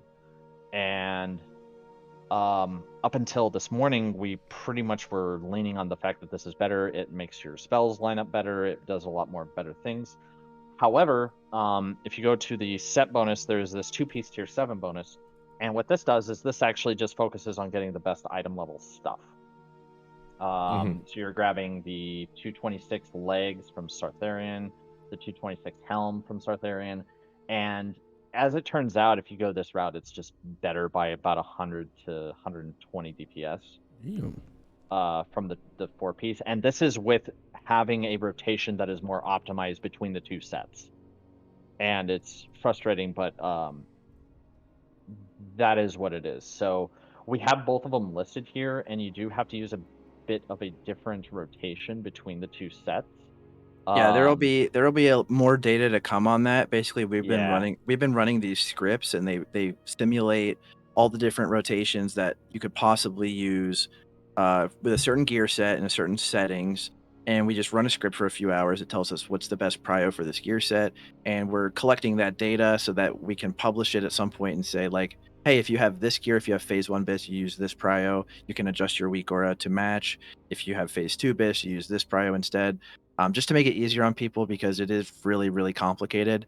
But if you don't really care about like getting that in depth with it, there's like a prio that we already have listed in our FAQ and in Light Club, and it's also listed in the podcast notes that'll be in the description. And this prio is like almost always pretty close to the top. It's not always the best, but it's pretty close. So if you don't want to go the extra mile with figuring out like, can I edge out 30 more DPS by changing my prio, then just stick with the default one and you'll be totally fine. 30 more DPS by like fully changing your rotation. Yeah, just reordering the spells. It's actually crazy because like sometimes Consecrate is like your second to last prio spell. Sometimes it's like literally your second prio spell. It's like with only like a couple of items changed, it can totally swap like that. It's really crazy because it's like it's not even about how much damage the abilities do. Like that's part of it, but it's also about how the cooldowns line up. How many global cooldowns can you use? Like if I use my Crusader Strike, it's going to do less damage, but I can fill out more global cooldowns throughout the fight. I'll have less downtime. Stuff like that. It's very, very complicated, but luckily if you don't want to mess around with that, you're going to be pretty close regardless. Even if you have the wrong prio, as long as you have the default one, you'll be pretty set. Yeah. The issue kind of comes down to talking about stats, haste the haste stat itself applies to both melee and spell haste. we have 2 buttons that are have their GCDs affected by spell haste, and that's Exo and Consecrate. Everything else counts as a physical attack, so physical attacks are not subject to this, to the GCD reduction. But because of the way those 2 line up, sometimes what ends up happening is you will use Exo, like if you have 10% spell haste, you'll use Exo, and that GCD will last like 0.1 second less, and then you'll actually be able to use a couple of buttons sooner, and it has this weird ripple effect, and it causes like some rotation to suddenly be way better. The other thing we discovered is it causes these weird haste break points where if you're not, and I'm pretty sure the add-on does this, where if sometimes you actually want to delay and not use a lower prio button and wait for something higher to come up because of this. So like we were discovering this where like you would increase your haste and you would lose damage, and what would happen is you'd be using more of a lower prio or a less damaging button, and you would lose out on like 3 Crusader strikes throughout a fight, which is way more damage. So it's like there's a lot of weird things. The prios that we have kind of found are getting published are the ones that are pretty much consistently good. They may be like off like 1 to 2 slots from like being completely optimal, but they'll be good for most people. Yeah, and once again, those will be like in the notes that you guys can read. And they'll always be pinned. We'll have them in the FAQ and the Ret Discord, and they'll always be available. As these details become less correct as Sim evolves and things like that. But yeah, that should be everything I think we need to cover on the 2Bs. Oh, your Libram. The big thing with both of these sets is your Libram is a PvP Libram. So get to Arena-ing. Find yourself a really good hunter. They did reduce the rating requirement to 700 on the beta. I was curious to see if that would stick. Yeah, I have no idea. I'm just sticking with the 1900 until it's live. Yeah. Personally. But you need to you should try and get it if you're trying to be optimal. Plus Arena with Ret, a hunter, is probably one of the best things ever. Yeah, so much fun. Or like Ret Hunter Disc in 3s, Ret Hunter Disc. Amazing. Yeah, it's pretty juicy. I think they call that Cupid Cleave, right? They come up with some of the dumbest names for these things. I know. Yeah. No. I was more partial to Turbo Twist in TBC, but we did a Cupid Cleave is okay, I guess. And like Earpugs was going through like, and like he was like just like using the short names for a lot of the comps, and he was like, yeah, Cupid, if you're running up against a Cupid Cleave, you would do this and this, and I was just like, what the f is that? Oh, one thing that I didn't mention. So we've discussed hit. So gemming, you pretty much don't ever worry about gemming hard hit. It is like a slight damage loss. It's more consistent damage, which is probably better. But you don't really ever worry about gemming hard hit. You pretty much, for your slots, you run 1 enchanted tier early on. In whatever blue slot gives you the most strength, and then everything else is just bold pure gems. strength. Yeah. Just pure strength, just full send. And these sets do not change between Horde and Alliance as well. Mm-hmm. They're just flat out better. So like, thank the Lord. Yeah. That's like the other major thing that I remember seeing when we were looking at all this stuff. That's I mean, I don't know many classes that do change. Well, we had that in TBC where Alliance Paladins would have, specifically human Paladins would have an easier time with their setup. Until Sunwell, when we were all on the even playing field and humans basically didn't even have a racial. That was great. I like that. Yeah. Everybody's expertise capped regardless. Love it. Yep. Yeah. But I guess the only thing that we really have left to talk about is like the 1-button rotation macro. This is what Crix was excited about. The big elephant in the room. And yeah, we're going to talk about it. So it's bad. It's bad. So, hit it. How bad? What it? Yeah, give it. Oh, there's All right, well, drama about this. I can't wait. pull up Go the notes, pull up the podcast notes, and go down to the one button part. Watch, yeah. There's one macro that's floating around. There's many macros. There's no singular best macro because it changes. Just like the prios, it changes all the time with the gear that you have. The best macro for any situation is highly dependent on like a huge number of variables.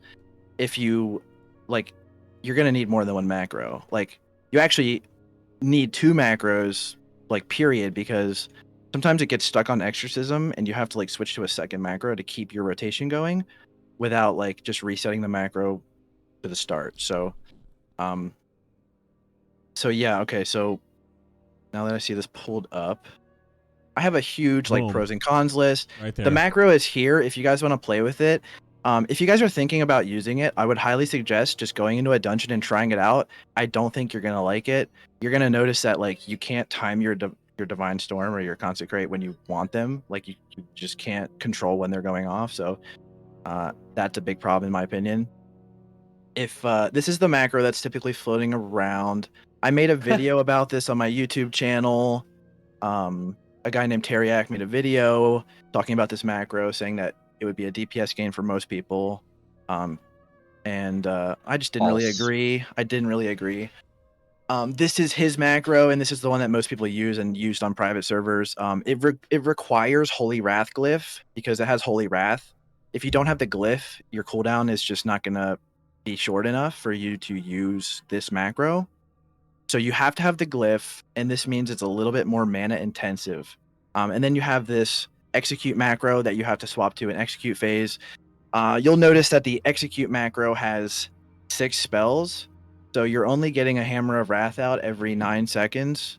9 seconds. But you can't really shorten it. Like, you could delete Consecrate out of here, but then your cooldowns aren't really going to work right. You're going to get hung up on certain spells. You need all 6 spells to fill out the macro. Otherwise, you just have downtime. So it just has problems casting Hammer of Wrath enough, and it's going to suffer a lot more on execute.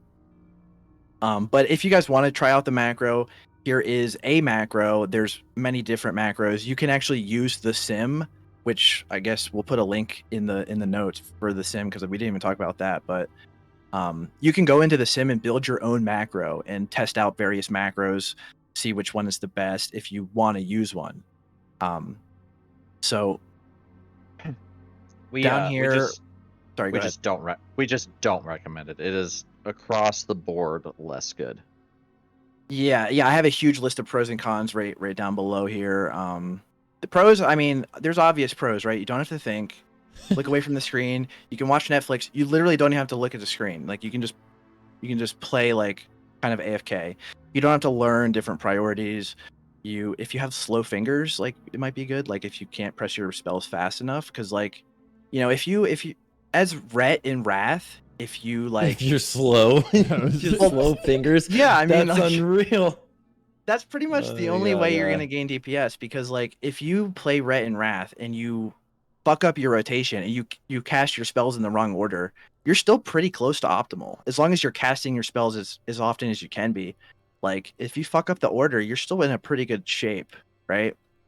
You're within so like, you're within like 20% off, like, from optimal. Like, one of the memes back in the day was like a Ret Paladin could like bind their entire spellbook to their keyboard and just kind of roll their face, like kind of like how your Shadowbolts look like, Sarthe, on your Warlock. Like, if you did something like that for your keyboard and you just kind of rolled your face, like, you're within about 80% of like that 20% window from optimal. It's just like wiggling that out, but you still have to be hitting your buttons, obviously. yeah, like, that's one of the only ways I think you gain DPS from the macro is if you're just like not really casting your spells fast enough. If you're doing them in the wrong order, I think you're gonna be about the same or better than the 80% is like such a 20% off of your max DPS because you're using a macro is such a huge amount in my eyes. Like, I would say, okay, that's a little bit of an exaggeration, like 20%. So this macro specifically is, when he said 20%, I think you meant if you're just doing cast random, like literally Yeah, bind yeah. keyboard to spells and just mash your face on like just doing that. Like that's what I'm saying. You're within about, honestly, as long as you're hitting on the GCD and you're hitting something, you're within about 20% of optimal. It's just I mean, making you sure can get even shit's closer getting to hit. like as Yeah. long as you're pressing your buttons. But the damage loss is like not actually that bad. It's 5 to 8%. On execute, it's bigger. It's 10 to 15%. Because What's of FCFS? FCFS is the normal rotation as it's first come first serve. That's Okay. kind of a misnomer because you're not actually casting your spells like based on what comes off cooldown first. You're kind of like sometimes you have multiple spells off cooldown at the same time, and you have to decide like this one's the best spell to use right now. So it's not technically first come first serve, but that's what everybody calls it. So that's kind of the name for the normal rotation, just playing manually. So the macro is going to lose about 5 to 8% damage. Most macros fall around 5% to 10% worse than playing normally. There is certain situations, like if you have 4-piece tier 7 and you have a cons glyph and you have like a lot of these different like specific conditions met, you can sometimes have macros that are within like 20 DPS of optimal, but it's more rare to like have that be the case. And you have to like specifically tailor your macro to do that. So some of the other cons are that you can't time your abilities, like I talked about earlier. You can't time your consecrate. A lot of times when I was trying out the macro, I would consecrate when there's just no mobs underneath me, or like I'm consecrating and we just move and it's just wasted. Or like I divine storm when there's one mob in front of me and there's more mobs coming in that I would have wanted to hold divine storm for. So that's an issue. It can get stuck on exorcism. So like we talked about with Art of War, if you get a proc for Art of War, your exorcism is an instant cast, but this doesn't always happen. If you're not, if you don't have an Art of War proc, then your exorcism will be like a hard cast. It's gonna take like a second and a half to cast. And if you're using the macro, you don't really have any way to avoid this. So the macro will just get stuck. It'll get stuck on exorcism, and you need a second macro to like swap to when that happens so that you can keep going. If you switch to like manual at that point, you're going to lose damage. Every time you swap between the macro and playing manually, every time you make that transition, you're losing more damage because your cooldowns aren't going to line up properly like the macro wants them to. And then you also have, it requires the Holy Wrath glyph. If exorcism does hard cast, then your swing timer is going to reset. That's going to lose you some damage. If you don't have Holy Wrath glyph, it's going to be a way bigger damage loss, like 20%. So you need to have the Holy Wrath glyph, and the Holy Wrath glyph and this macro and in particular means that you have to be using Holy Wrath every like 18 seconds or so, which really chunks your mana. It's like one of the only ways that you're going to go I think the macro goes in about 3 to 5 minutes on the sim, so that's about the extent to which you can survive without going and that's using Divine Plea every single minute. You're still going to go after about 3 to 5 minutes because it's just casting Holy Wrath way too much. Now you can delete Holy Wrath from the macro. It's going to do a little bit less damage than if you had Holy Wrath and the glyph, but it'll be a little bit better on mana. So another thing is that you in tier 10, we talked about the Divine Storm proc where it resets your auto attack, right? You don't really have any ability to capitalize on this with the macro. You just have to wait for the macro to come back around to Divine Storm. So any like the guy Teriak who made a video about this macro, he was like showcasing the macro and made a video. He was like wearing 2-piece tier 10 and he was like showing off the macro on a target dummy, and his Divine Storm like reset for like 8 seconds and it's just sitting off cooldown for like 8 seconds until like his macro comes all the way back around to Divine Storm and gets to use it again. So like with 2-piece tier 10, it's going to be a lot worse. You're just not going to be able to Divine Storm and capitalize on those procs. Can we just say don't use the macro? Just like don't use it. But you shouldn't be using crazy. a macro. Ret's not supposed to be using one, is what you're saying. If it's doing so, Okay. if it's fucking up on a proc, it's fucking up your rotation. It's optimal in a very small Casual vacuum guild. Oh my god! Like I could talk for cannot believe hours people about want to do this. I could talk for hours about all the reasons why it's gonna suffer. But if you guys really want to read through them all, they're all here listed in the notes. I already made a video about it on my YouTube channel, and I have a part 2 video coming out because when I made my first video, I got a little bit of flack for some things. So I'm making another video. It's gonna be like a part 2 and just cover some of the criticisms I got. The flack like? I'm upset because I was so excited to use this one, Oh, but it's like some content creator drama. I mean, I don't know why anybody would want to use it because you're like removing agency, like you're just automating. You're not playing the game. Zing, yeah. I'm glad it's not used. I get it because there's like auto hockey hunters that were in TBC. Like I fucking get it. You know, the people don't want to play the game, but that would only be to optimize a rotation better than a human can play. This is doing the opposite. Yeah. Yeah. Crazy to me. Yeah, I think most people. I think the biggest like thing that I got was like it's close enough, and if that's your out like on a single target, sure, it's you know you get within 5%. Like if that's close enough to you, then all right, but 5% is like that's a lot. Like that's a lot. Okay, so if you're a glaive rogue and you finish your glaive set, that's like 7% damage, right? Like 5%'s a lot. That's like if you are a hunter and you go from Golden Bow to Thoradol, that's like 5%. If you go from Shadow or Oathbinder to Shadowmourne as a Ret, that's like 6% if you don't use a cancel or a macro, because we can't sim that yet. We will be able to sim it soon, but if you just equip Shadowmourne and do nothing else, that's like 6%. So like 5% in the grand scheme of WoW, that's a lot. Hey, so why we're on that little bit of topic? Are you guys want Shadowmourne, bro? Is that Ret Pally I heard? Juice, the juice. Okay, so I mean, this is actually we are not gonna know how good it is until we get Cancel Aura implemented on the sim, because like the idea is that when you get the proc and when it stacks to 10 stacks, it gives you like a proc called like Chaos Bane or something, and then if you macro into all your abilities to Cancel Aura that proc, you can start stacking your stacks up again for the next one, and it just ends up with like higher DPS overall and like more strength from the proc. So you just bind Cancel Aura like Chaos Bane into all your abilities, and we don't have that on the sim yet, so we don't know the true potential. But looking at pre-nerf Shadowmourne though, where the AOE ability happens. Oh yeah, I heard about this actually. That would be it was giga busted on Ret Paladin because it was just like beesh. It was super crazy. Now it hits for like a wet noodle. But yeah. Were we talking on the DK one where they said it was Ret Pro? Were they trolling? Is this not Ret Pro? Well, okay, so there is some older data from Elitist Jerks that talks about how Ret gets the most DPS from Shadowmourne. And I think they used RAR at the time was like their sim. Was RAR. It's like an ancient program that Elitist Jerks people made to sim stuff. It's kind of a rudimentary sim, but it's useful. And I think on there they were saying that Ret gets the most.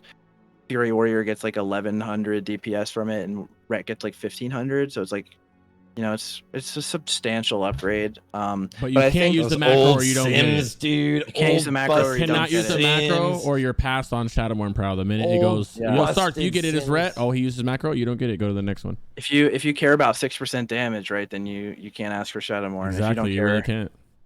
So but the post was actually really funny because the post was talking about how Shadowmourne is giving the most damage to Ret. Like Ret gets the most absolute raw DPS from it, but at the bottom it was like, but actually if you replace your Ret with a Fury Warrior, you get even more damage. Of course. So we don't know yet. Well, that stage of the game, that's where you're because you have the Fire Mage. Yeah, well, I mean, no one's arcane. I mean, that's when you're when gonna we want have the Ret, right? You're gonna have the Ret for sure. I mean, we're gonna be strong. Well, yeah, you have spin to win. So the only argument I see for Ret is we have to see the version of Shadowmourne we get. I'd highly anticipate we obviously would get like, it seems like obvious that we would get the 3.3.5 version, so that's the nerfed version. But like having spin to win it, because Divine Storm, you were saying obviously like moves off of like melee damage, right? Yeah. So like of your weapon, it's gonna be crazy if a Ret, the warrior Discord's gonna blow up. We need not blowing up.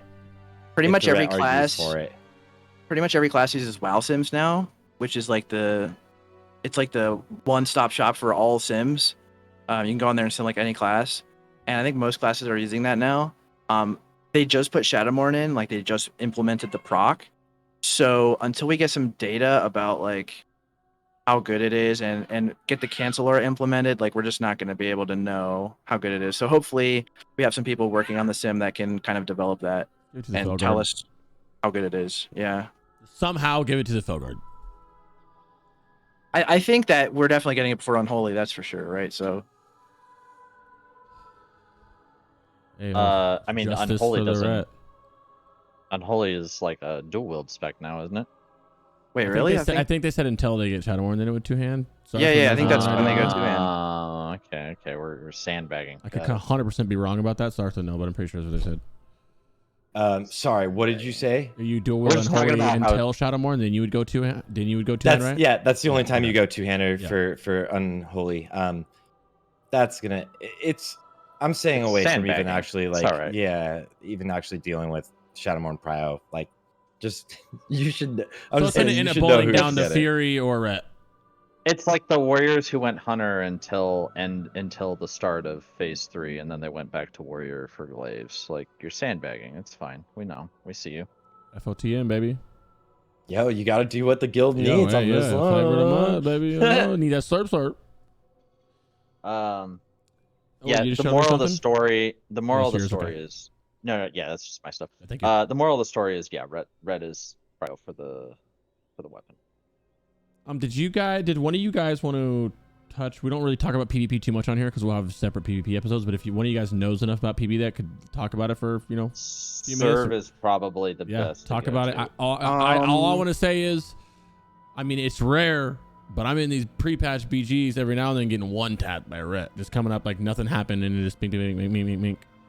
So. It's definitely super strong right now in pre-patch. It's actually super wild. It's like I'm honestly stunned by how broken it is, really, because like you can just heal yourself. If somebody can't silence you, you're just healing yourself like permanently. Like you just insta flash of light, boom, divine storm, heal myself. If you really have to, you can like bubble, lay on hands, whatever. It's honestly super busted. We have like our whole toolkit right now, so we're really strong in battlegrounds, and you can just cleave people down. We're missing one defensive thing, and that's the shield. Yeah, that's right. So, as far as like PvP goes, I can give you some basics. Basically, you're gonna want to use, just like in TBC. If you guys played Ret in TBC, you have a spell called Sacrifice, Hand of Sacrifice. It used to be Blessing of Sacrifice, but it's Hand now. It's going to be really important for keeping yourself out of CCs. It transfers damage to you, so you keep it up on somebody, and then if they get hit, it'll break you out of a CC. That's still going to be really important, but now it actually transfers like a lot of damage. So if you need to save somebody from dying, then you can use it in that regard as well. That's going to be like what separates, just like in TBC, that's what separates like a really good Ret from a okay Ret, is a good use of Blessing of Sacrifice. And then you still have your classic Bop. You're going to want to use Seal of Righteousness most of the time in like Arena, because you don't want to break CCs with Seal of Command. And Seal of Vengeance typically takes too long to stack up, and they can just dispel the dot. So Seal of Vengeance really suffers in Arena. Righteousness is really good. It doesn't hit as hard on melees, but every time you judge, you get an extra hit. Oh. And every time you judge, it hits really hard. It hits like way harder than I think anything but maybe 5-stack Vengeance. So it's really bursty. If you want to burst somebody down, you can like save your judge. Another thing is that we have instant cast Hammer of Wrath now. If it seems like if you get somebody below 20%, they will die. Like if you instantly hammer at 20%, they will not survive, is what I found basically.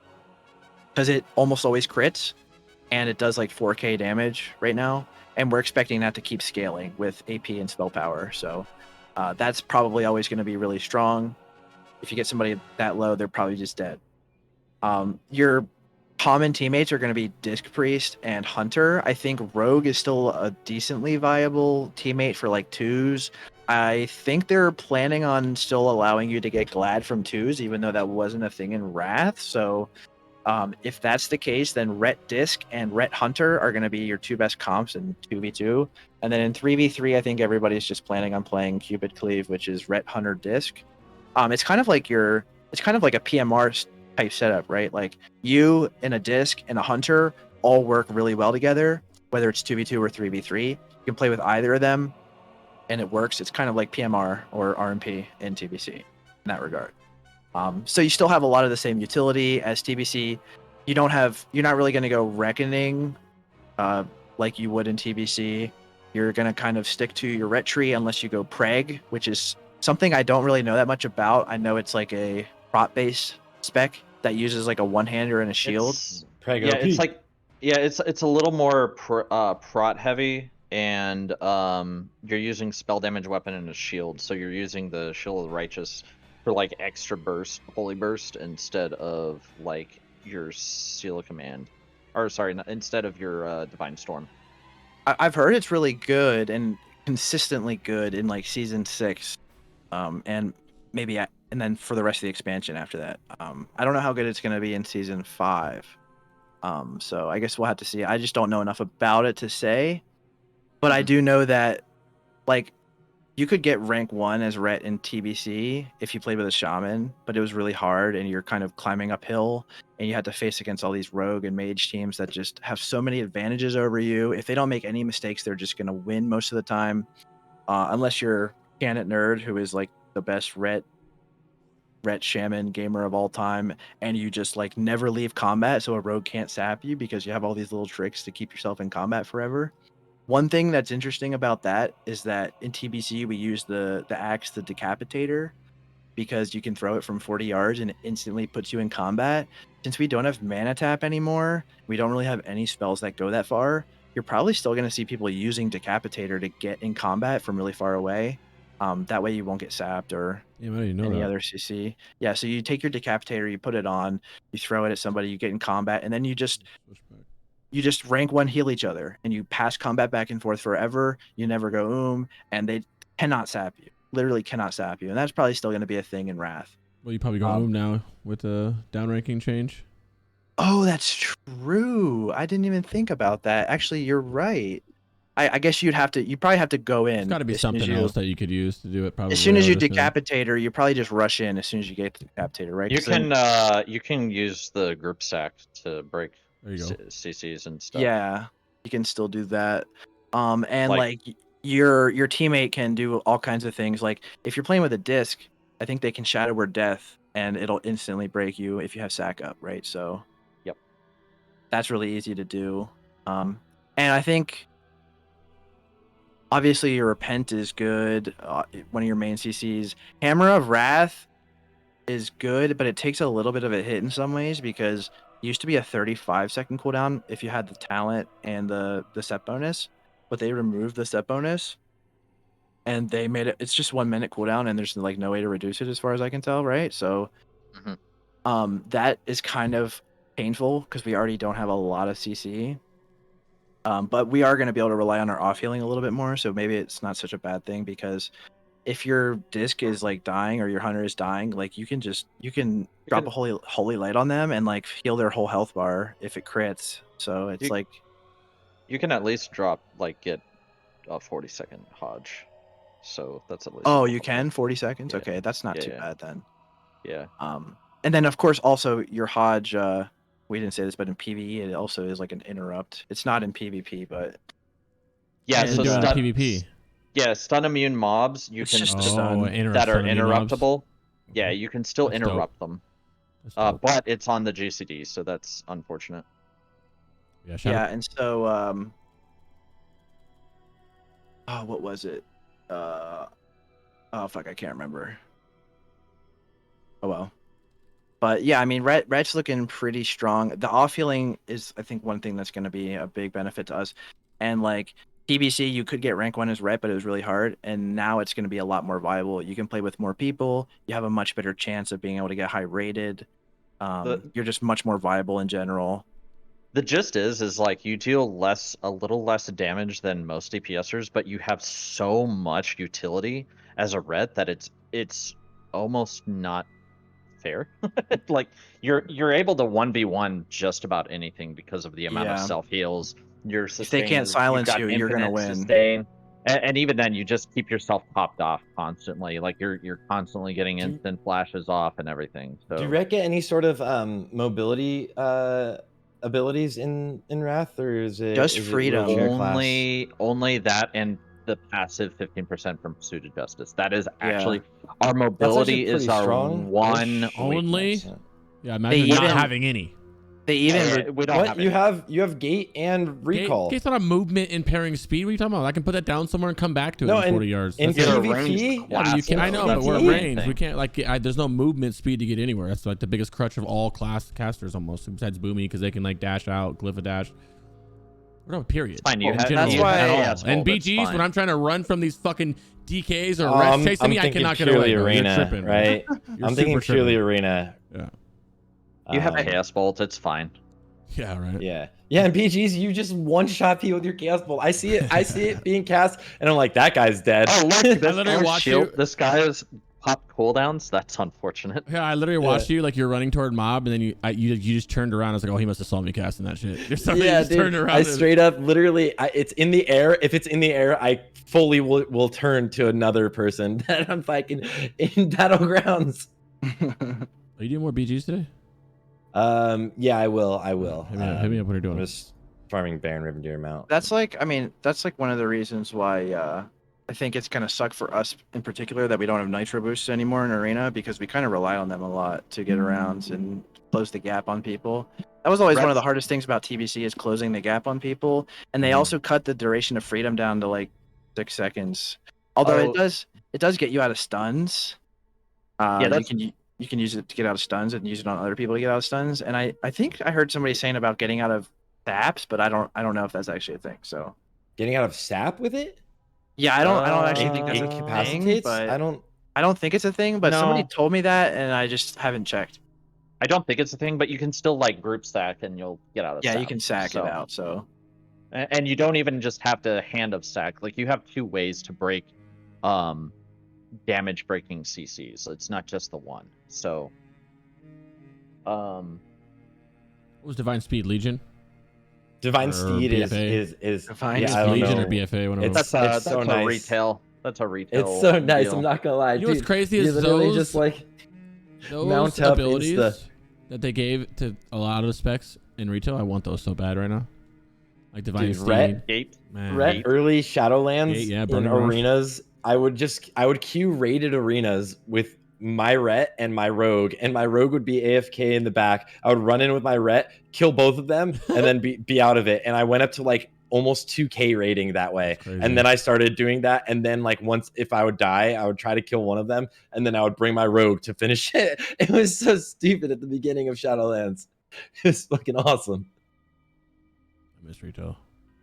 Oh, I mean, Ret's a blast. honestly, overall, I'm having so much fun. Like I thought I was not gonna have that much fun, because twisting was just like my life. Like I fucking love twisting people so much. Like you get Reckoning proc, you just go one shot somebody.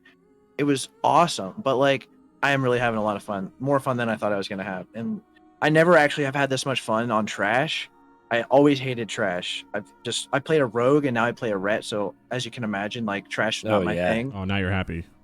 But I love it Trash now. is so fun. You're Yeah. just Yeah. watching your screen. Like this is where you need to do like what the Chinese guilds do and modify your damage output so it's like covering half your screen, and you just divine storm numbers. and just watch it. Just it's so good. It's so good. These rogues have been doing some crazy AoE lately too. Yeah, Just rogues are wait. nuts. Just wait. Just wait till they get fan of knives, Yeah, dude. NFL Striker or whatever it's called. Watching Simon do it earlier, it's pretty crazy. Yeah. I feel like a lot of AoE out there now. The which I dark love. mantle, dude. Fell Striker, fan of knives Crazy. spam. I love it. I love that kind of tech. Simonize is the best for that kind of stuff. He always finds the craziest shit. Crazy, man. Next is leveling. Any like if you guys had like a dungeon cleaving build, and then kind of So like if you just want to talk about what you do if you're open worlding. Oh, okay. Real quick. Hold on. Real quick. Yeah. You can freedom people while you are sap. Oh yeah. That's that what makes it sense. is. Apparently. I haven't tested it, but that's what I'm told. So that's what it is. Wow. But yeah. Anyway, leveling. We're OP as hell. Terryn, take it away. Dungeon Clave, your Ret can be your healer for like your 4 DPS groups at least until like 75 to 78 dungeons. Then you'll probably want to have something with a little bit more healing do that. Make your spell hands do it. And And then for solo, Ret is probably the best solo leveling class in the game. If you, especially like early on, so I'm actually doing like the solo leveling because I'm trying to get the world, or not the world, but the server first 80, and you're able to solo 3-man group quests up until like 77. It's hilarious. Well, here's the thing. Before people start spamming cope, I don't think it is the best. I think it's up there with the best, including like an Athlon, Shadow Priest, and a Ret. I would put those three in a completely different bracket in open world by themselves, and I didn't believe it until I was over here shredding on the beta, and some Ret Paladin comes in running his fucking mouth. I was like, dude, Ret's garbage. Showed me. We watched the whole clip, and it was like a very impressive. It's like very impressive that they were up there like that. If you run just your standard, so like if you run, especially if you run like the Brutal Gladiator set, you've got a lot of crit, a lot of hit, a lot of resilience, which helps your damage intake. And then you run just a fast one hand and shield. You'll have so many instant cast flash of lights that you're able to just keep yourself sustained with. Judgment of Light.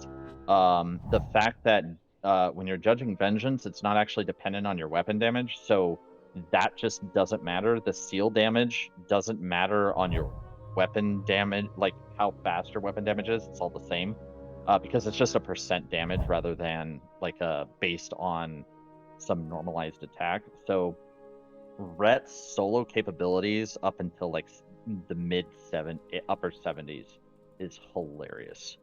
You're basically literally always full health, always full mana. It doesn't matter how many mobs you pull. Like you're always full health and mana. You can just you never have to drink, and that's like the biggest thing is you just never have to sit down. Yep. And then you're just you're a cleave god. Like you just deal so much damage in dungeon groups.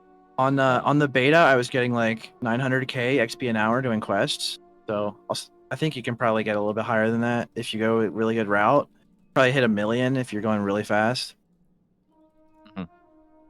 And then I guess some people are trying to do like dungeon routes where they like solo a dungeon for XP or something like that. I guess some people are trying to work something out like that, but nobody wants to snitch. Prot.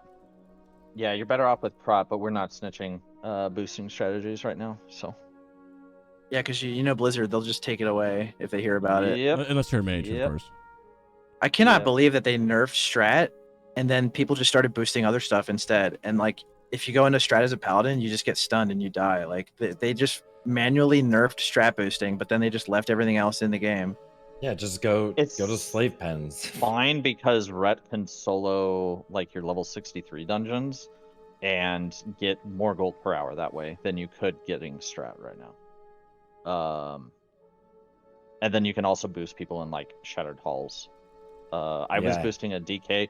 DK friend that I was helping boost on opening day, he was getting about 800k an hour in Shattered Halls with me, because you can go phenomenal. Through.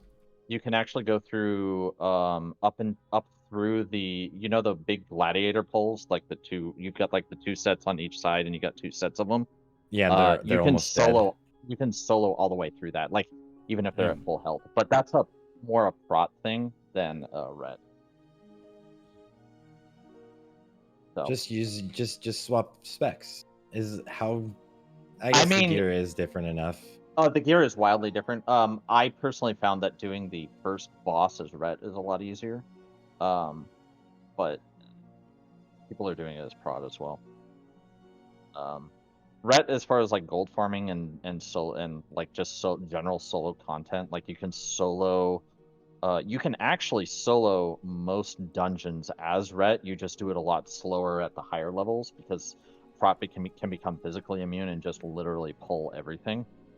Whereas Ret, you can kill small groups really fast. So Ret's actually better for like the 61 to 65 brackets. Mm-hmm. Okay, well, I think. Did you last is prepatch? I think it's still like leveling. Is that it? Yeah, it's prepatch. Prepatch build. I'm gonna pull up your WoWhead guide right now at the end of this, KJ, because you're pumping. I'm literally addicted to watching this right now. Was so crazy. The build that I showed earlier was one goal. Oh, okay, cool. I even missed a bunch of haste buffs because we didn't do the stack strat in this fight. That's cool. Okay. So your build is just a one-time all one. Where's it at? Yeah. I like that. That's good. It's just it's 5. Oh, because you put the next 10 points. 5 Okay, divine yeah. strength. Yeah, that's just your build that way. Cool. It's the one I linked way above in chat. It's in the notes. Hold on. I think it's your prepatch one. Link it again if you need me to. I got it. Yeah, this is like the utility build that gets all the different buffs that you might not need in a raid. This is like your optimal damage spec, and it's pretty much fine for pre-patch because as long as you have a mage and a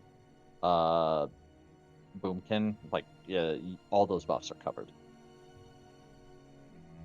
Oh, I guess I'm a little bit delayed here. Yeah, this one with 5 out of 5 Seals of the Pure. That's what I'm running right now, and it's.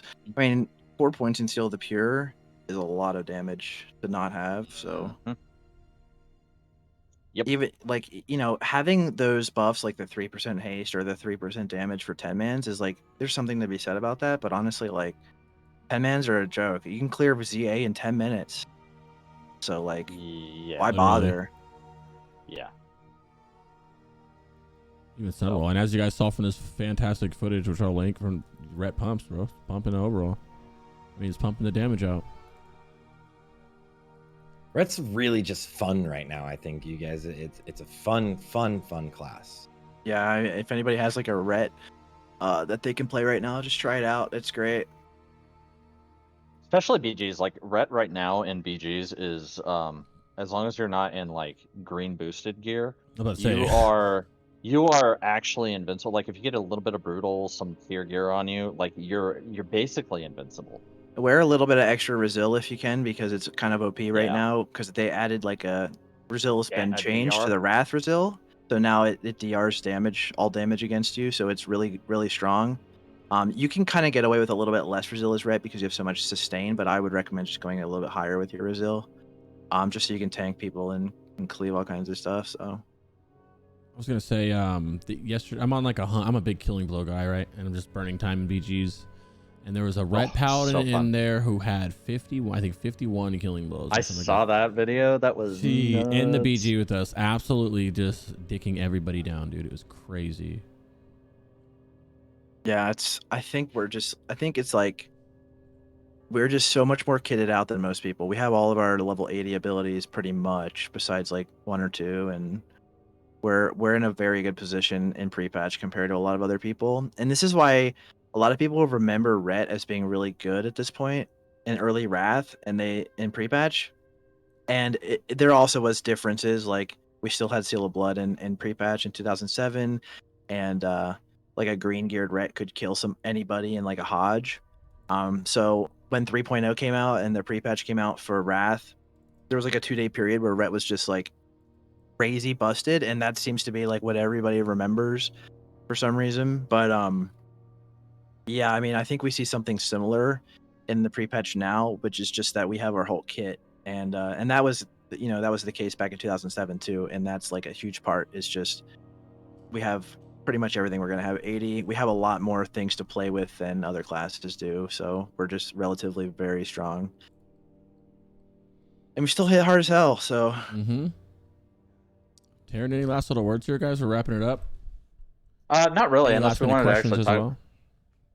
I haven't personally. I haven't been paying attention to questions. I have. Yeah, I've been asking them as we go. We're pretty good on them. Go ahead. What are you saying? Yeah. I don't know if I had actually gone through and looked at because I know a few other people were curious. Like everyone remembers with rose-tinted glasses that Ret was like just pumping early on, and everyone's dooming on Ret. And I actually like went through, and it's interesting how little the class even changed as far as like damage components. Any access?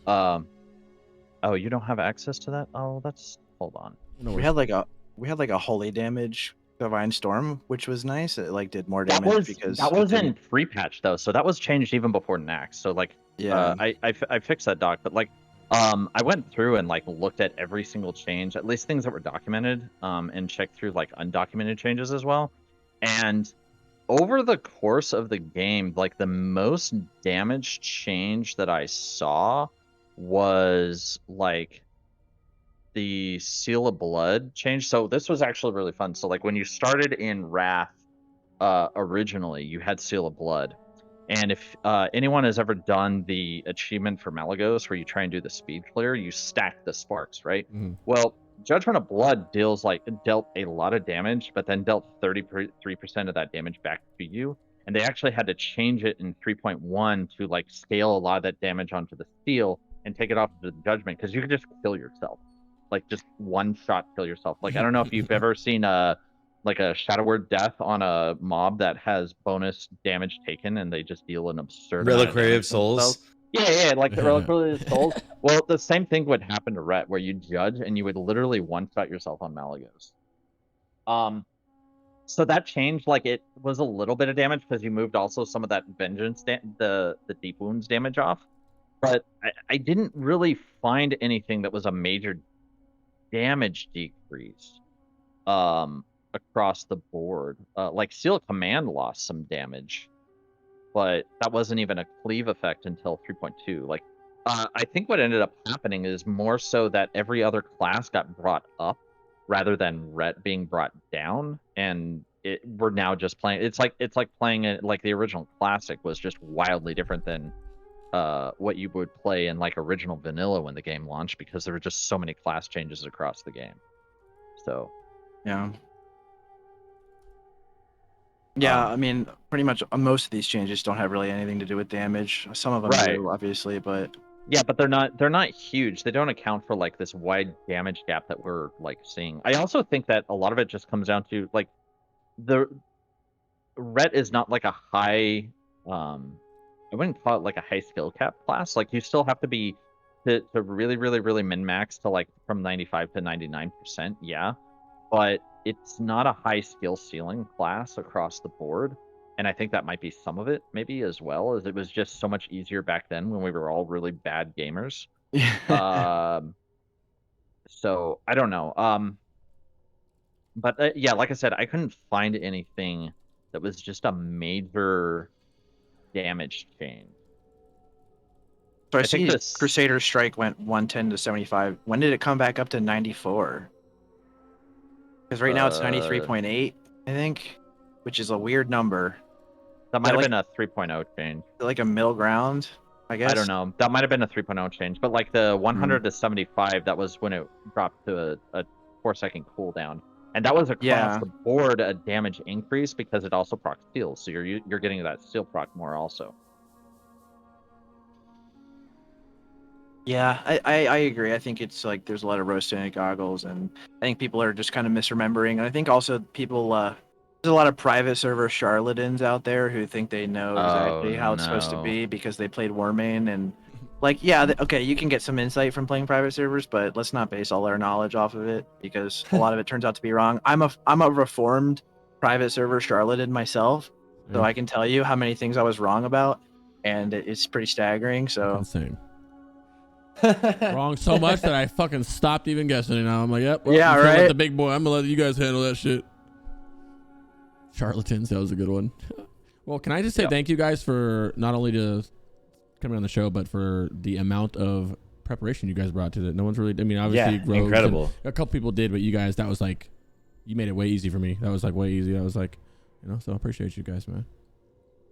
Yeah, we wanted to answer. We're getting a lot of questions in Light Club. By the way, the link will be down wherever you can find all the links. And if you want to come and join us in Light Club, we have all the most up-to-date info. Just come say hi and chill with us. We got some spectacular personalities in there, I will say. Yeah.